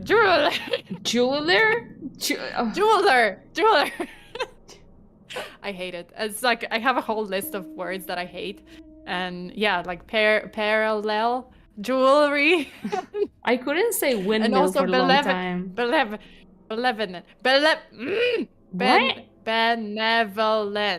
That's another word. What's benevolent. What does it mean? Benevolent? It's like this word. Oh benevolent? My God. How do I?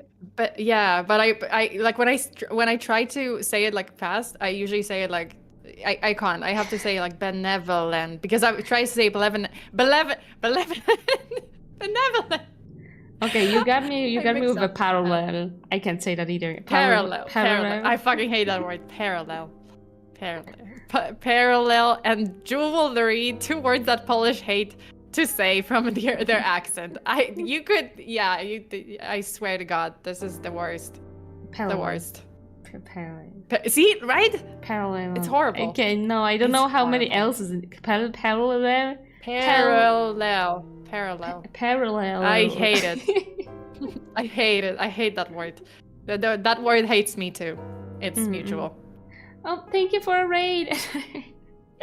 Hey. Thank you for a raid, Bunana. Welcome, raiders. I'm here with Firsona. Yeah, and we're reading some spooky, scary real stories. So sit with us and get scared with us, and yeah. Yeah. Oh, also my chat corrupt doctor says that benevolent means something about good action. Basically, like being good, you know, being good, being kind, something like that. Benevolent. Oh my God, I hated that word ever since I saw it. Hi, Bunana. Thank you for a raid. Welcome. Hello, welcome, raiders. Where did I stop? We got stuck. Animals pee outside. Okay. Yeah. I scurried over to the tallest bush in the front yard. She didn't really have. Oh no, I read that. Yeah, it's ran adjacent to her front door, and then yeah. Oh, to the front door. Yeah, the biggest cluster of bushes, the only one where I could be sure there would be no visible splatter. Ew, on the side of the house. Was around 4 feet from the door. Disgusting! I looked both ways, unzipped and let it fly.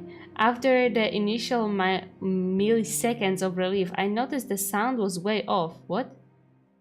My pee. Wait, what? Oh. More like pissing on something solid than something leafy? Was he peeing on the murderer? I think he's peeing on the kidnapper. On the potential kidnapper. Oh my God. I think he's peeing on a person. No, yeah. I started panicking, thinking I'd aimed wrongly. But once I start, I can't stop midstream. So I kept...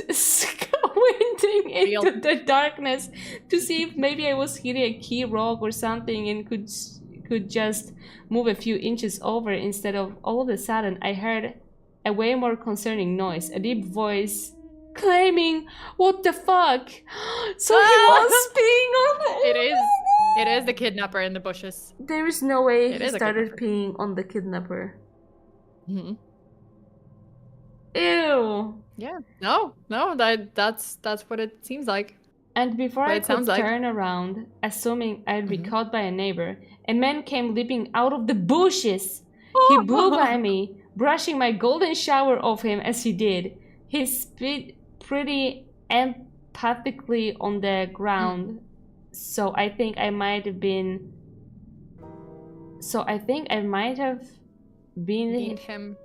him right in the face.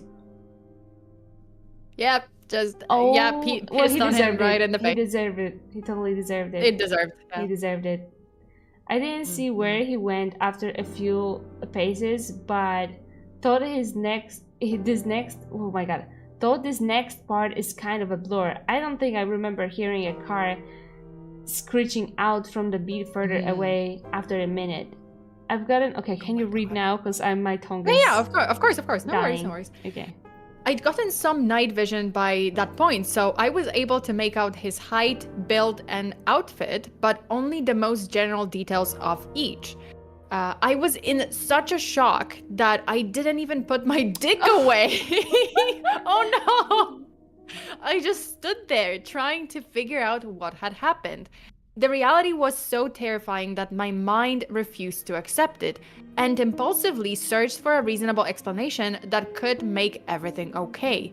I thought, could these bushes lead to some backyard area and just looked like they were against the house? Could they have been obscuring an open window? My inner voice was desperately screaming, "Bruh, that man was wearing a hoodie in 90-degree weather. That was a bad man. You're in a bad situation." But the very idea that I was within inches of a guy who would be hiding in bushes at all, let alone in front of a young woman's house at night, just wasn't something I was ready to grapple with yet. I was coping by not coping. My fight or flight response totally failed me at that point, because my dumbass did the absolute last thing I should have done and approached the bushes to try and validate this. There must have been a good reason for a man in a hoodie to be behind these bushes in the middle of the night theory. So I walked, there's no reason. Like, in scorching hot weather, in a hoodie, come on now. So I walked over to the side, turned on my phone flashlight, and tried to peer around the line of shrubbery. Pro tip, as scary as things may look in the dark, seeing them with a single beam of your flashlight can sometimes make it even worse. That's when I saw the bag. There was a tattered drawstring bag sitting behind the bushes, slightly splashed with pee. Ew. Lovely. But I was in such a moronic daze from shock that I groped around for it, thinking, see, this is it. This will explain why he was back there. Oh, it will. It explained it. Once I maneuvered it over and pulled it open, I saw a sharp knife, a roll of duct tape, and a bottle of pills. The delusions officially broke at that point, and all the adrenaline, endorphins, and self-preservation instincts that had been suppressed kicked in 10 times over.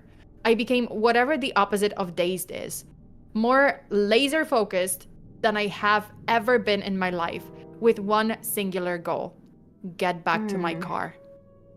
I dropped the bag, booked it across the street, got in my car, and slammed the pedal to the floor before the door was even all the way closed.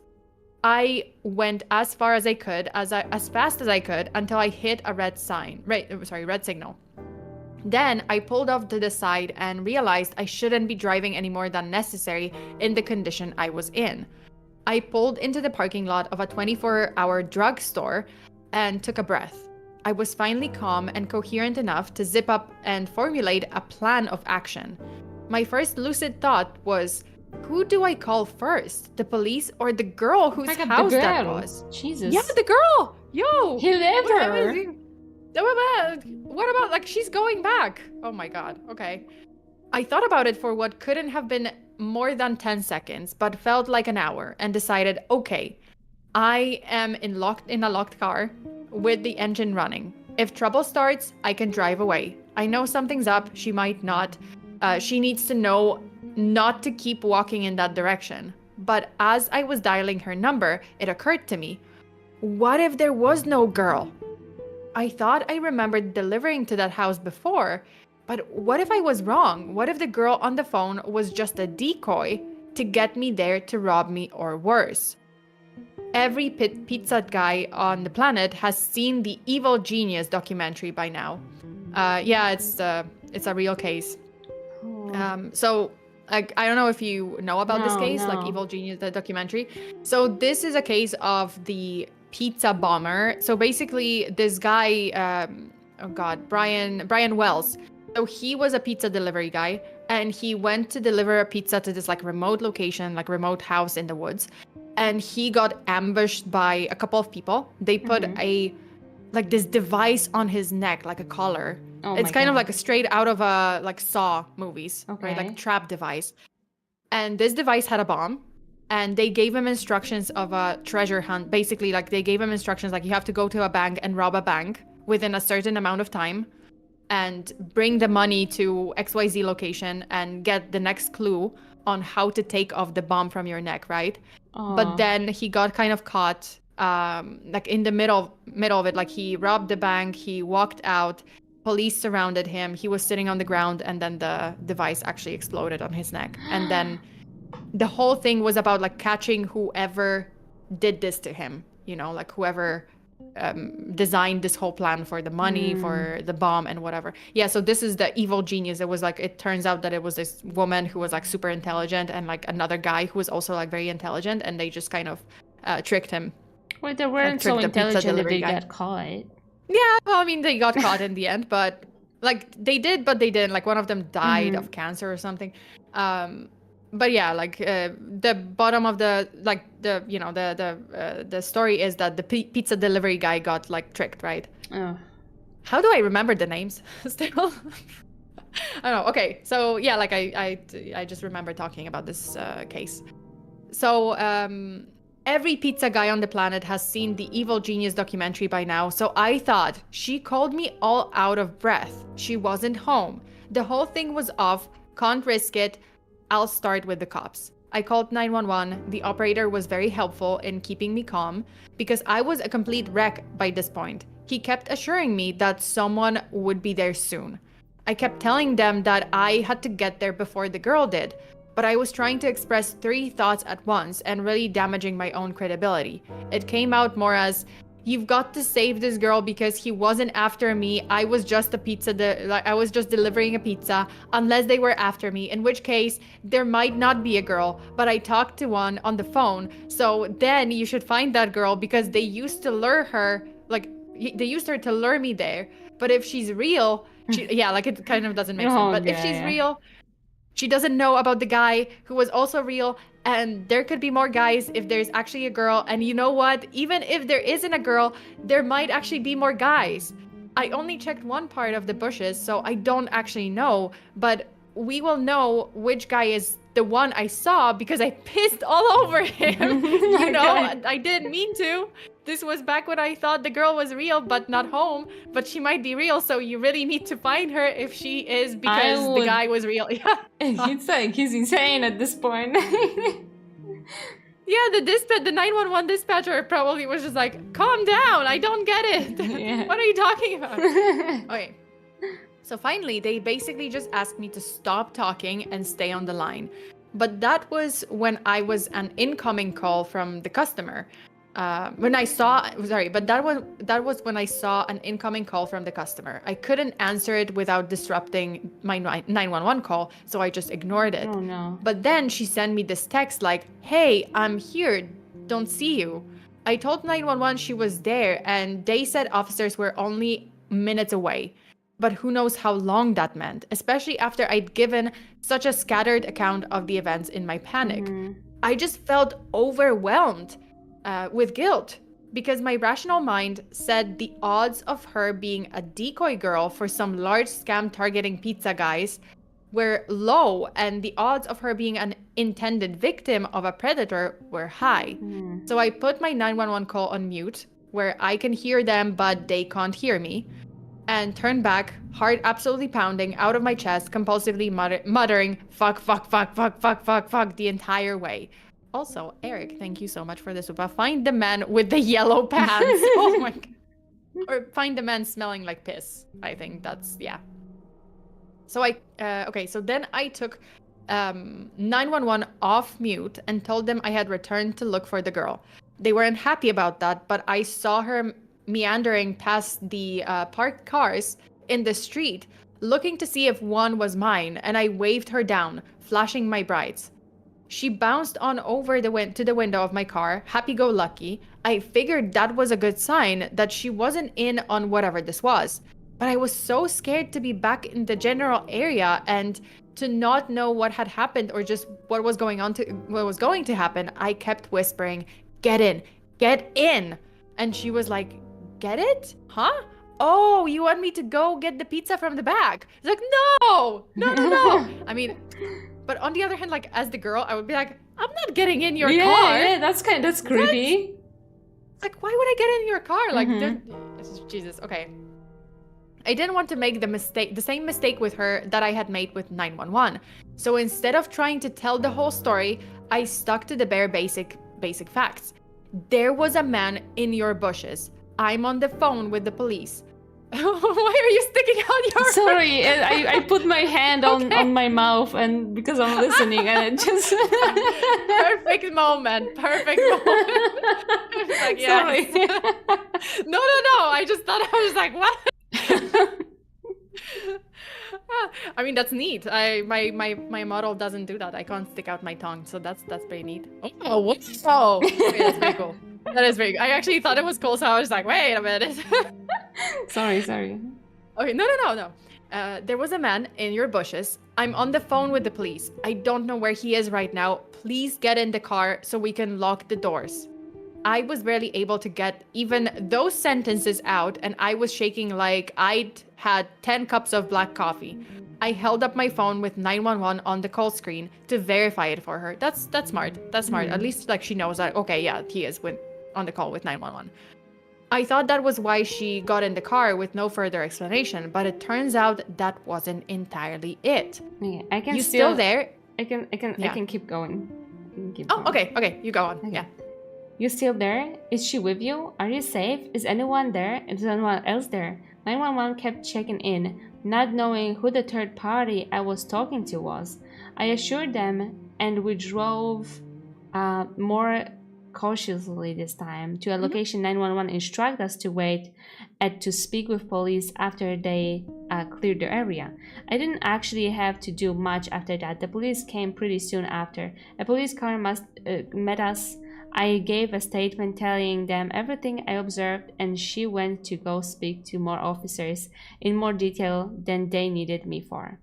It turned out the reason she got right into a strange pizza guy's car without probing any deeper into my story is because she knew who the man was right away from my description. Oh god. She had an abusive ex-boyfriend who was apparently psychotic enough that he immediately came to mind from hearing, "There's a guy in your bushes." She later called us to thank me and insist on leaving a huge tip. I wasn't there when the call came in, so the kid who answered didn't know to refuse to or accept the money. But the manager already promised that the next time we see her, we can load up her with enough one free pie card to last a lifetime. Is the scariest thing that has ever happened to me on the job or off. I don't get the chance to tell the story much because I try to avoid sharing it with anyone who could possibly know the girl or know the event. But I'm still not the same since, even though I know he didn't even have anything to do with me directly. This truly shook me off to my core. So man in the bushes, let's not meet again. Well, he peed on him. Oh so. my god. Oh my god. And Pete, yeah. Like also let's not meet because I peed on you. So It's kind of embarrassing. I would be embarrassing. Would be a little embarrassing. Be like, Yeah, but hey, like- I'm the guy who peed on you. Yeah. But yeah, you're the guy who peed on me. Wouldn't the guy that was in the bushes like hear him coming though? Well, I mean, the guy in the bushes probably just didn't think to move. He was just like, okay, I'm just gonna stay quiet. Like if I stay quiet in the dark, like the guy is just gonna walk away, you know? Yeah. Yeah, no one's gonna know, no one's gonna hear. But the guy actually went there, right? Like the pizza guy went there to take a piss. So unfortunately. And look at the coincidence. Like he said that all night he didn't even think of a break to pee because there was no time. Yeah. But with this house, it went like from 0 to 60 that he needed to go. Yep. Oh, absolutely. Pee angels. Just like, yeah. In an instant. I think it was like, yeah, P Angel and instantly, like it's just destiny, right? Like, oh, you were meant to save this girl's life. Oh also, God. like, I mean, at least like, yeah, because like, good thing that he kind of explained to the girl quickly, like what's going on, and she knew. Because honestly, like, first of all, yeah, pizza guy telling you to get in his car. I'm like, yeah, I don't. In the middle of the night, like what? Like what if you abduct me? That's the worst. I would be terrified. I would never get in. And even if someone showed me, oh look, I'm on the call with 911. Who's to say that it's not your like accomplice that you saved as 911? Yeah. Oh my God. Yeah, because you can save someone as 911, and then it's gonna be like, who's gonna like look carefully at this? Yeah, I'd be like, I don't know. Yeah, good thing that she knew. Good thing that she knew, but because crazy stories today. Oh my God, we chose some crazy stuff. I swear, we chose some like the craziest stuff ever. I don't think I've had like that crazy of like, well, not story, but the Reddit posts. Yeah, because like like the cases I cover are pretty crazy, but the Reddit posts, I think today's like beats record. It's pretty great. It was pretty crazy. Yeah. Maybe I'm lucky. So how did you like it? Oh my God, I liked it. I like as I'm saying, I usually just like watch people like talking about it. I don't really read myself Reddit with creepy stuff. I don't read in English in general. Oh no, you were fine. It's just But yeah, I liked it. I liked it. Yeah, it was pretty creepy, right? Sometimes I'm watching and I'm like, ooh. And now I'm here. And now you're here. Ooh. Oh, Jesus. Ooh. Dorothy says, fate dictates that he peed on that man in the bush. No, seriously. Yes, no, it was a fate. He did. It was fate. It was destiny for him to piss on the potential kidnapper / crazy ex-boyfriend to just, get scared, like to scare him off. Oh my God, yeah. Yeah. Do you have anything to promote? Like any streams today or tomorrow or like this week or something? I have only one thing to promote. It's I'm getting a new face. It's gonna be a Auri 3.0 model. It's coming June 21st. Yeah, June 21st. June 21st. You guys, mark your calendars. June 21st. Do you have anything to promote? I do. I have a 3D model coming in a new design. It's not gonna be this design. It's gonna be a completely new design. New Fursona coming in June, probably June 28th or 29th. Ooh. But yeah, it's 3D debut if I can figure out Warudo and body tracking. Yeah. So now you guys have 2 debuts to attend to. Yeah. 2 debuts. Yeah. So it's like weekend after weekend, like first weekend 21st and then the next weekend 28th, 29th. Yeah, remember. It's gonna be mark your calendars. Write it down. And do you have wait, so it's gonna be the new model. Do you have it's gonna be a debut, right? Like do you have any other like new assets coming or is it gonna be like model and or just like overlays or something? A whole model with I hope new overlays. It's gonna be nice. New everything because I'm changing my look kind of a lot. Yeah, I'm still going to have my freckles, my different eye colors, so don't worry.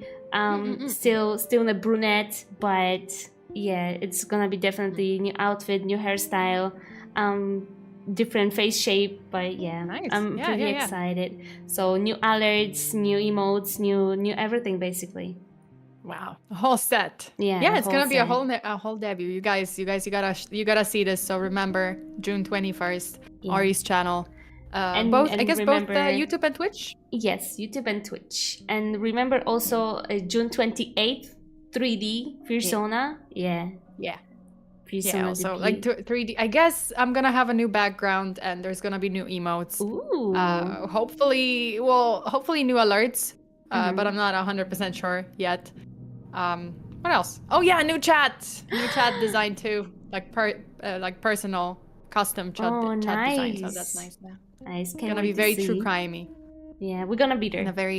I'm gonna track people. Nice. But thank you so much. Yeah, thank you for collabing. That was fun. I was very excited to collab because not many Polish people. I know. For sure, right?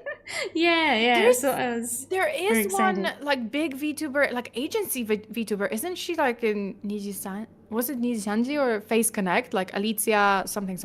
Alicia Dolontano. She's Globby. Yeah. I stream with her sometimes. Yeah. She's also Polish. Yes. Oh, nice. She is also Polish because I was wondering if it's like like just lore or is it actually no she's a Polish cow. She's a cow. Polish. Yeah, I saw it like I saw briefly like some tweet mentioning like Polish cow. I'm like I wonder if this is like like a Polish or like is it lore? Yes, she's Polish. Yeah, she's Polish. Okay. So yeah, Poland represented. Poland. We need to spread the Polish words everywhere. We need to spread Polish energy. Pierogi for everyone. Pierogi for everyone, exactly. Yeah. Well, thank you so much for having me. I really had fun. I hope we can do it again at some point. Maybe that or something else. Read something. Yeah. Spooky. Yeah. Next time we can play something spooky for sure. Oh my god, do you play a lot of horror games? I love multiplayer horror games. You have no idea. It's like my favorite thing. Multiplayer horror games. What any game in mind? Because I might have it, or I mean I can buy it. Anything that is spooky, really. I don't have like anything specific. I think the new game that I never played was Headliners, which I'm going to play soon. I think it's like you're being a journalist and trying to catch a spooky stuff on the camera. Oh yeah, we should play that. For sure. Yeah. Thanks for reading these chilling stories. Definitely not gonna sleep with one. Definitely gonna sleep with one eye open. Don't worry, they only in America probably. The bad people. Oh wait, but you guys are from America. Oh sorry. Well yeah, sleep with one eye everyone. open. Everyone in the States. If you are in the States, then stay safe. Lock your doors, lock your windows, sleep with an eye open. Yeah. A weapon, preferably. That all of the things that we were reading were... Oh no, one thing was from the airplane from Britain to somewhere. Yeah. So yeah. Yeah. But everything else was like States. So. Yeah. I think generally speaking, like Reddit is a lot of like stories from the States. Yeah. Thank you, Empt, for the support and for the support. Thank you. Yeah. Ketsuya, thank you for 5 memberships. Thank you. All right. Well, and everyone in the chat playing. Please. Oh, sorry. Go ahead. For reading. Oh my god. Ketsuya with another super chat. Oh yeah, Ketsuya, pierogi with meat, potatoes, or cabbage and mushroom. Cabbage and mushrooms for me. Well, for me only meat. Christmas. Meat pierogi, best pierogi. Oh, also like strawberries. Like pierogi with strawberries. Oh, those are nice too. No, I don't. For me. Pierogi only with freaking meat. Only meat. That's yeah. No, for me like the Christmas pierogi with with cabbage, yeah, they're good too. But like top one for me is meat for sure. Yeah, I remember those. Those were good too. Oh yeah. Oh my god. What is pierogi? Dumplings. Polish dumplings. You don't know? Wait, you don't tell your people about No, like pierogies? I do, but I think Okay. it's a new viewer, Corrupt Doctor. Maybe they never heard like in my other streams, but yeah, pierogies are dumplings. Yeah, It's a Polish Polish dumplings. dumpling, not any, any random dumpling. It's Polish dumpling. It's the best thing It's ever. Polish dumpling. Polish It's not even like dumpling. it's weird to refer to them as Polish dumplings. You have to know pierogi. Yeah. Pierogi. Piero. That's it. It's not even like, oh, like if you say Polish dumplings, that doesn't capture the essence. So Yeah, it's that's pierogi. pierogi. Oh my god, I can taste them right now. I want pierogi now. Yeah, me too. Oh, seriously, I would. But it's such a bitch to make them because I make them for Christmas and It just like, oh is. god. It is. Yeah, Did you it's do like- those? Because like when I was doing pierogies with my grandma, did you have like the special glass that you were using to cut out the circles, or did you have actually the form to cut out the circles? No, my grandma would, yeah, like she has a special glass. Like, Yeah, oh, my this is grandma the had- perfect size. Yeah. It was just glass. Yeah, I was always glassing the how's it called? The dough? The dough, yeah. The dough. The dough, yeah. Yeah. Yeah, I do the same. Like I don't have like a cut out like form. I Mhm. usually like if I make pierogi, I just grab a glass and like see Yeah. like a wine glass or something. Yes, it's perfect. It's perfect. It's always special. Yeah, my grandma would glass. just like grab a wine glass, be like, "Oh yeah, this is the perfect size," or like a normal glass too, like some kind of normal glass or wine glass. Usually, like that was the perfect size. Mm-hmm. Yeah. Yeah. Oh yeah. Wait. Remember when she made cookie? Oh God. I made like cookie. Like I had streams where I had like I was making cookies or cake, but without a recipe. So like I couldn't look up any recipe. So I was just Okay. like completely like improvising. Yeah, I did. I made some mistakes. This How was did it go? Oh God, it was horrible. It was horrible. Like I baked, quote unquote, like baked the cake. Well, quote unquote, the cake, and it just came out as like just blob, and it was falling apart, and it just Aw. like didn't cook properly, so it was horrible. Oh Lord. I Oh memorized. yeah, the gummy worms. The I also made gummy cookies worms? with gummies. Yeah. What? Yeah, I literally like because I think it was like a challenge, and Mhm. like Chad just told me to add gummy worms into the cookies, and I did, and it just melted, and it was horrible. Oh, ew. Oh, that doesn't sound too good in a cookie. Nope, no, it wasn't. I had to try it. It was horrible, but oh well. I Like, think I it memorized. wasn't terrible. I memorized how to make an apple pie. Like I know the recipe. Like it's in my head. Yeah. Oh, My mom showed nice. me, and now I'm a master of Now you apple know. pies. See, I'm jealous. I can't. I messed it up even when I was looking at a recipe. Like I was trying to make something, like some cookies or some cake, and in the end I just messed it up. And I had the recipe in front of me, so I don't get it. I'm Oh, horrible. Oh, I know what I messed up. You know how there's like, like just kind of cream inside or like frosting? yeah. And yeah. I was making that frosting. It just said like, oh, XYZ grams of sugar, right? Oh no. To the Yeah, frosting. yeah, I just took normal sugar. I didn't take powdered sugar. No. So it just like, yeah, and I kept like mixing it, and I was like, why is it not melting? Why is it not like dissolving? It's like, yeah, idiot, because you didn't take powdered sugar. I'm such an idiot. Yeah, I was just like normal sugar. I was like, oh, what? And then I wonder, why is it crunchy? It's like, yeah, because you didn't Why take is it powdered sugar. Like, why is it crunchy? Gee, I wonder why. That's funny. But yeah, thank you so much for today. I'm not gonna keep you. Do you have any other streams today? Like any No, more not streams, or today. Just Not today. Not today. tomorrow, probably tomorrow. Tomorrow. Yeah, day I'm after. I'm streaming every day except Fridays, so I'm trying to Oh. stream every day at 9 p.m. PST. Yeah. Yeah. I used to stream a lot of horror games, but now I don't stream that many horror games. I'm trying to come back to it, but like I'm too scared. I don't know which games scarred me, but like at some point I just stopped playing horror games. I couldn't. Oh, I can't no. handle them. Yeah. No, to be fair, like it's good to take a break from like horror content. Oh my god, yeah, it sometimes. is. Like, oh, just It's been a take long a break, but you know. yeah. But it's okay. It's okay. Just take a break, then go back to it. Take a break, because it can really mess with you, especially like if you do it all the time. It does Yeah, mess I with don't me, sleep. yeah. I don't sleep. Yeah, I don't, because I do it all the time. So Mm-mm. yeah. Okay, but thank you so much again. And thank you for having me on your stream Oh as my well. god, thank you for having me. I was so excited about our collab, really. I love it. Yeah, I was excited too. Finally, Yeah. because I was just like, yeah, first Polish VTubers collab on my Yeah. channel. Well, thank you so much for having me. Thank you so much for reading stuff with me. I'm gonna go say bye-bye to chat and yeah, I will talk to you later. So I hope you have a good rest of the day. Because I believe it's morning for you. It's morning for me too, but Yes, I'm gonna probably go take a nap because I'm dying. Well, it's actually oh wait, it's afternoon for me. For me, it's like 3 p.m. now. Oh, Yeah, nice. Okay, yeah. So have a good rest of the day, and I'll talk to you later. Thank you. Yeah, thank you. Bye. Bye.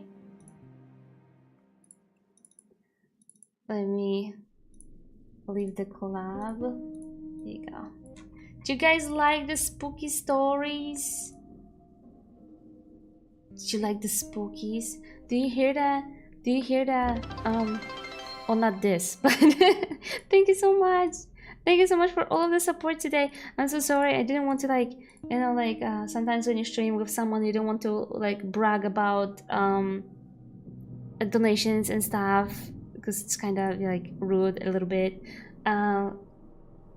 So thank you so much everybody for all of the support today. Really appreciate it. Thank you, Krisa.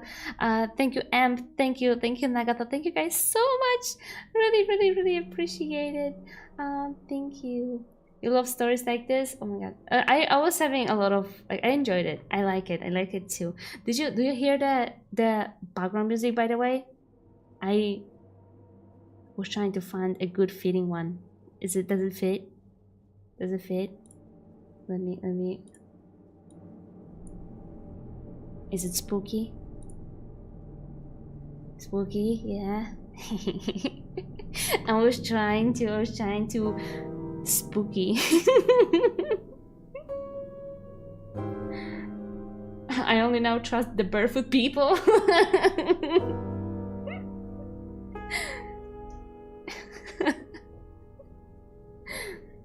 It fits the spooky week.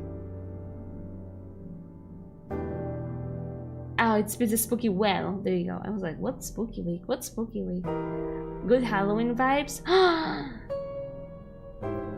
You think we should stream again with Fiersona and read some creepy stories together for Halloween? That would be cool.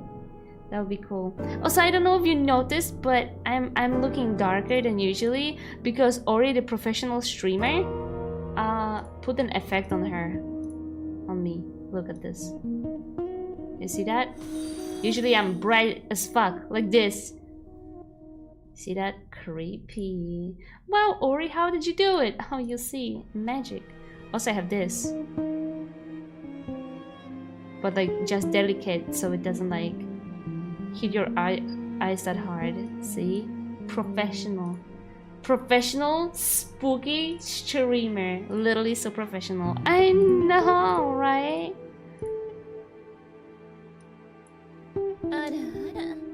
Oh my Jesus Christ. Last donor for the month to celebrate me finally getting a job and graduating from status. No.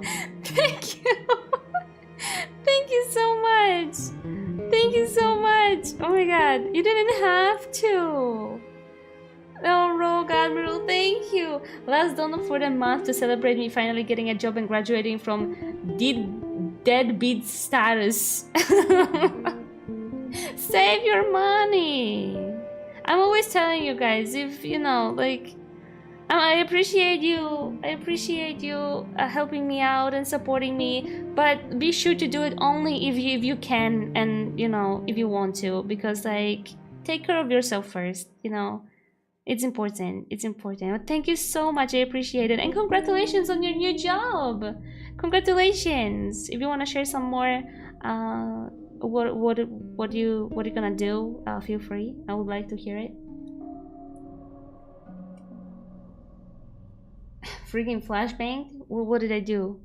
What did I flashbang you with? My skin? 'Cause I'm too white? Am I too white for your liking? I want to make sure you're taken care of too. Oh, thank you.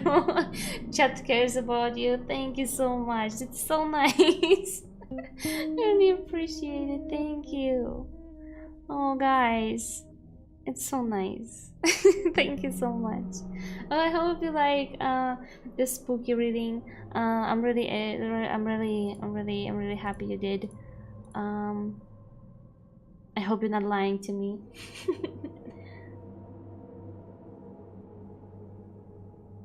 I'm going to be a network analyst, subcontracted to work for DISA, US government agency. You're gonna work for government? Oh my god, get him, guys. Get him. He's here to spy on us. Congratulations, I'm happy for you. Good job. He's a Fed. Oh, nice. I've had a similar work. Oh, that's nice. Was it nice? Do you want to give him some heads up about the work? Good pay, but get ready because that job is gonna be boring. Did you hear that, Admiral? Prepare to be boring. You were really literally in the army? Oh yeah. So he is one of them. Spooky reading was really nice, but I also I want to see you both playing some spooky games. I'm not gonna let her go with that. I'm gonna harass her. It was so nice. Oh my god, we talked a little bit of also, you know, like sometimes we like talked with just chatting on Discord, and now we talked a little bit before stream. She's so nice. Oh my god, I love her. She's so nice. I'm definitely yeah, definitely want to collab with her again. Life has many doors, fat boy. Oh my god.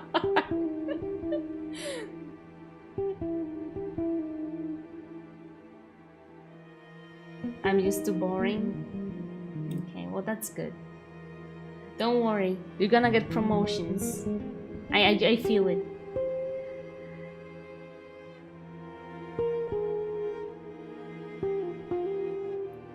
May have to wait a week for approval to work on anything top secret. You gonna work about top secret stuff? You need to spill the tea. No, you can't. I know you can't. But you can. But you can't. But you could. But you can't. But you can give hints. But you can't. Spill the tea. And now every time he's gonna come back from work, child, we're gonna get some federal tea. Don't tell her. Don't tell them, they're probably watching you. He's just joking. He would never. He would never do that. Promote him. He's a great guy. Okay? The US government. Yeah. He can be canned for speaking. Oh, don't speak. Don't speak anymore. Don't say anything. It's gonna be used against you. I'm kind of worried to speak because I've been demonetized. I don't know why. Still misleading informations, but like what exactly I did, I have no idea. So what if I'm talking about it, they just gonna be like, she didn't learn her lesson, let's ban her channel. Oh my god, if I'm gonna get my channel banned, it's because of that. Just so you know, okay? Remember this moment. If my channel is gonna get banned, it's because of this stream. Okay? Yeah. Oh, thank you so much, Mammy, for a raid. Welcome, raiders. Welcome, raiders. Hi, Mammy. Hello, everybody. My name is Auri Lunami, and I'm a Slavic space witch, and I'm actually ending the stream. But thank you so much for a raid, and I hope you subscribe and like and whatever you do. Dare to support people. But yeah, my name is Auri Lunami, and I'm streaming usually every day, so if you want to see me, you can come tomorrow. Thank you so much, Mammy. Really appreciate it. We're gonna raid someone. I don't know who else, who we're raiding. I'll figure it out. We were reading some spooky, scary, real stories today from Reddit. So, yeah. It's just YouTube AI being bad, and they don't have to tell you exactly what happened. What would be nice if they would tell me what I did, right? Okay, you promise my channel won't get banned? Am I still gonna have channel tomorrow? What if not? What if I'm not gonna have? Do I create a new YouTube channel? Do I create a new YouTube channel? That would be avoiding a ban. That's also like they could ban me because of this, right? What would I do? I still have Twitch. You would have to come see me on Twitch, I guess.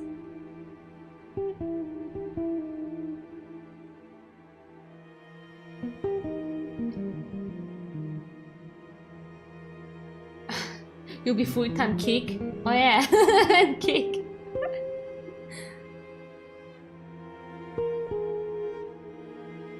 And Twitch too, yeah.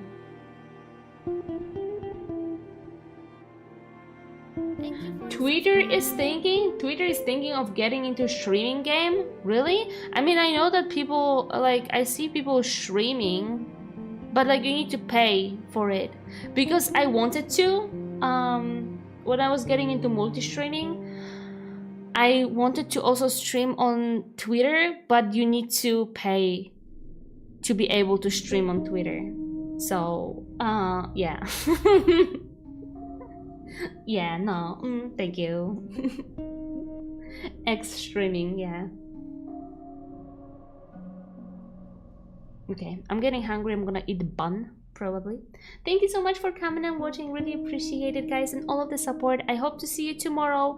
I don't remember what we're doing tomorrow. Let me check. What are we doing tomorrow?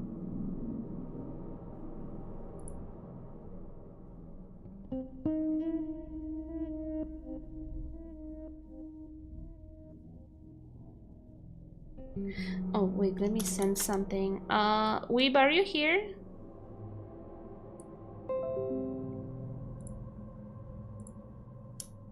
I'm sending you something on Discord because apparently we have a bot on our server. Can you ban it?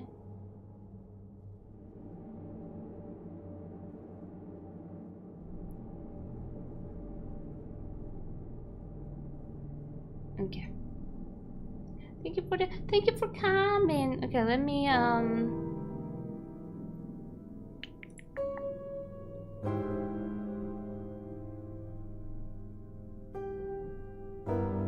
let me find someone to raid.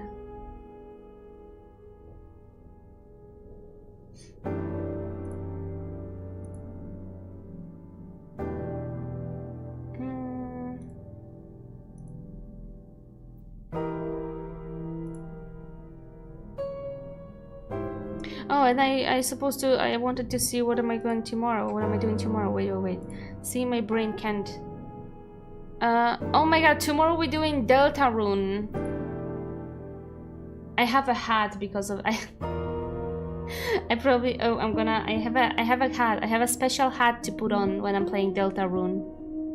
I never played it before, and for those who watch me who just started watching me right now, or you got rated in here, I didn't really like Undertale that much, so Deltarune might not be the most pleasant experience in my life, but we'll see. We'll see. If I'm gonna get angry, well, I probably will. I'm not gonna lie. Deltarune. Yeah, wait. A rating. Let's see.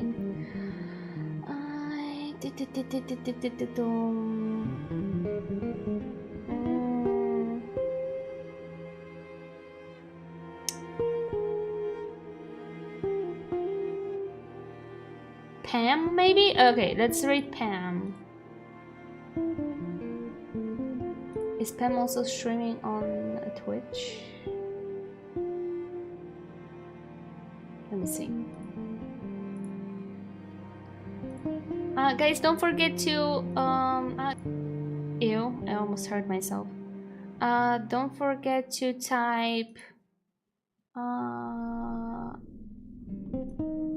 hashtag Auri raid. Okay? Or just Auri raid, whatever.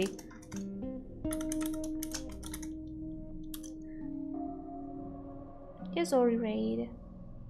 Alright? So Pam knows who you are coming from. Okay, and on Twitch I'm gonna raid Chicho.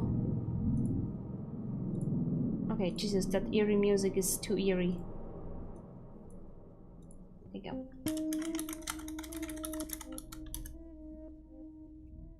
Oh, did I save it? Yeah, I did. Okay, well, thank you so much for coming and watching. Really appreciate it. I had tons of fun with you guys. Why is it like this? I have tons of fun. Hope you guys had it too. And I hope you also have fun with Pam. So, wait, did she just finish? She finished 50 seconds ago. 50 seconds ago. I'm gonna cry.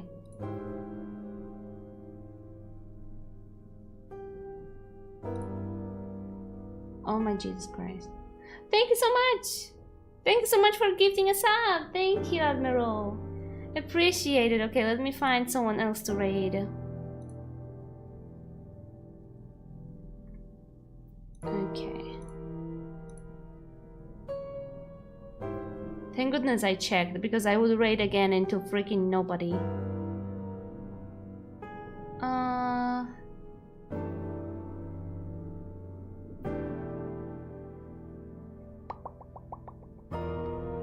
Isla?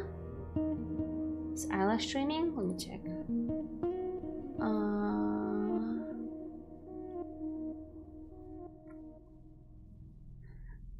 I can see.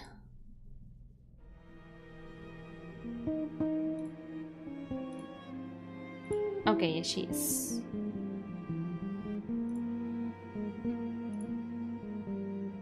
There you go. Okay, we're gonna go to Isla. Yeah, everything good?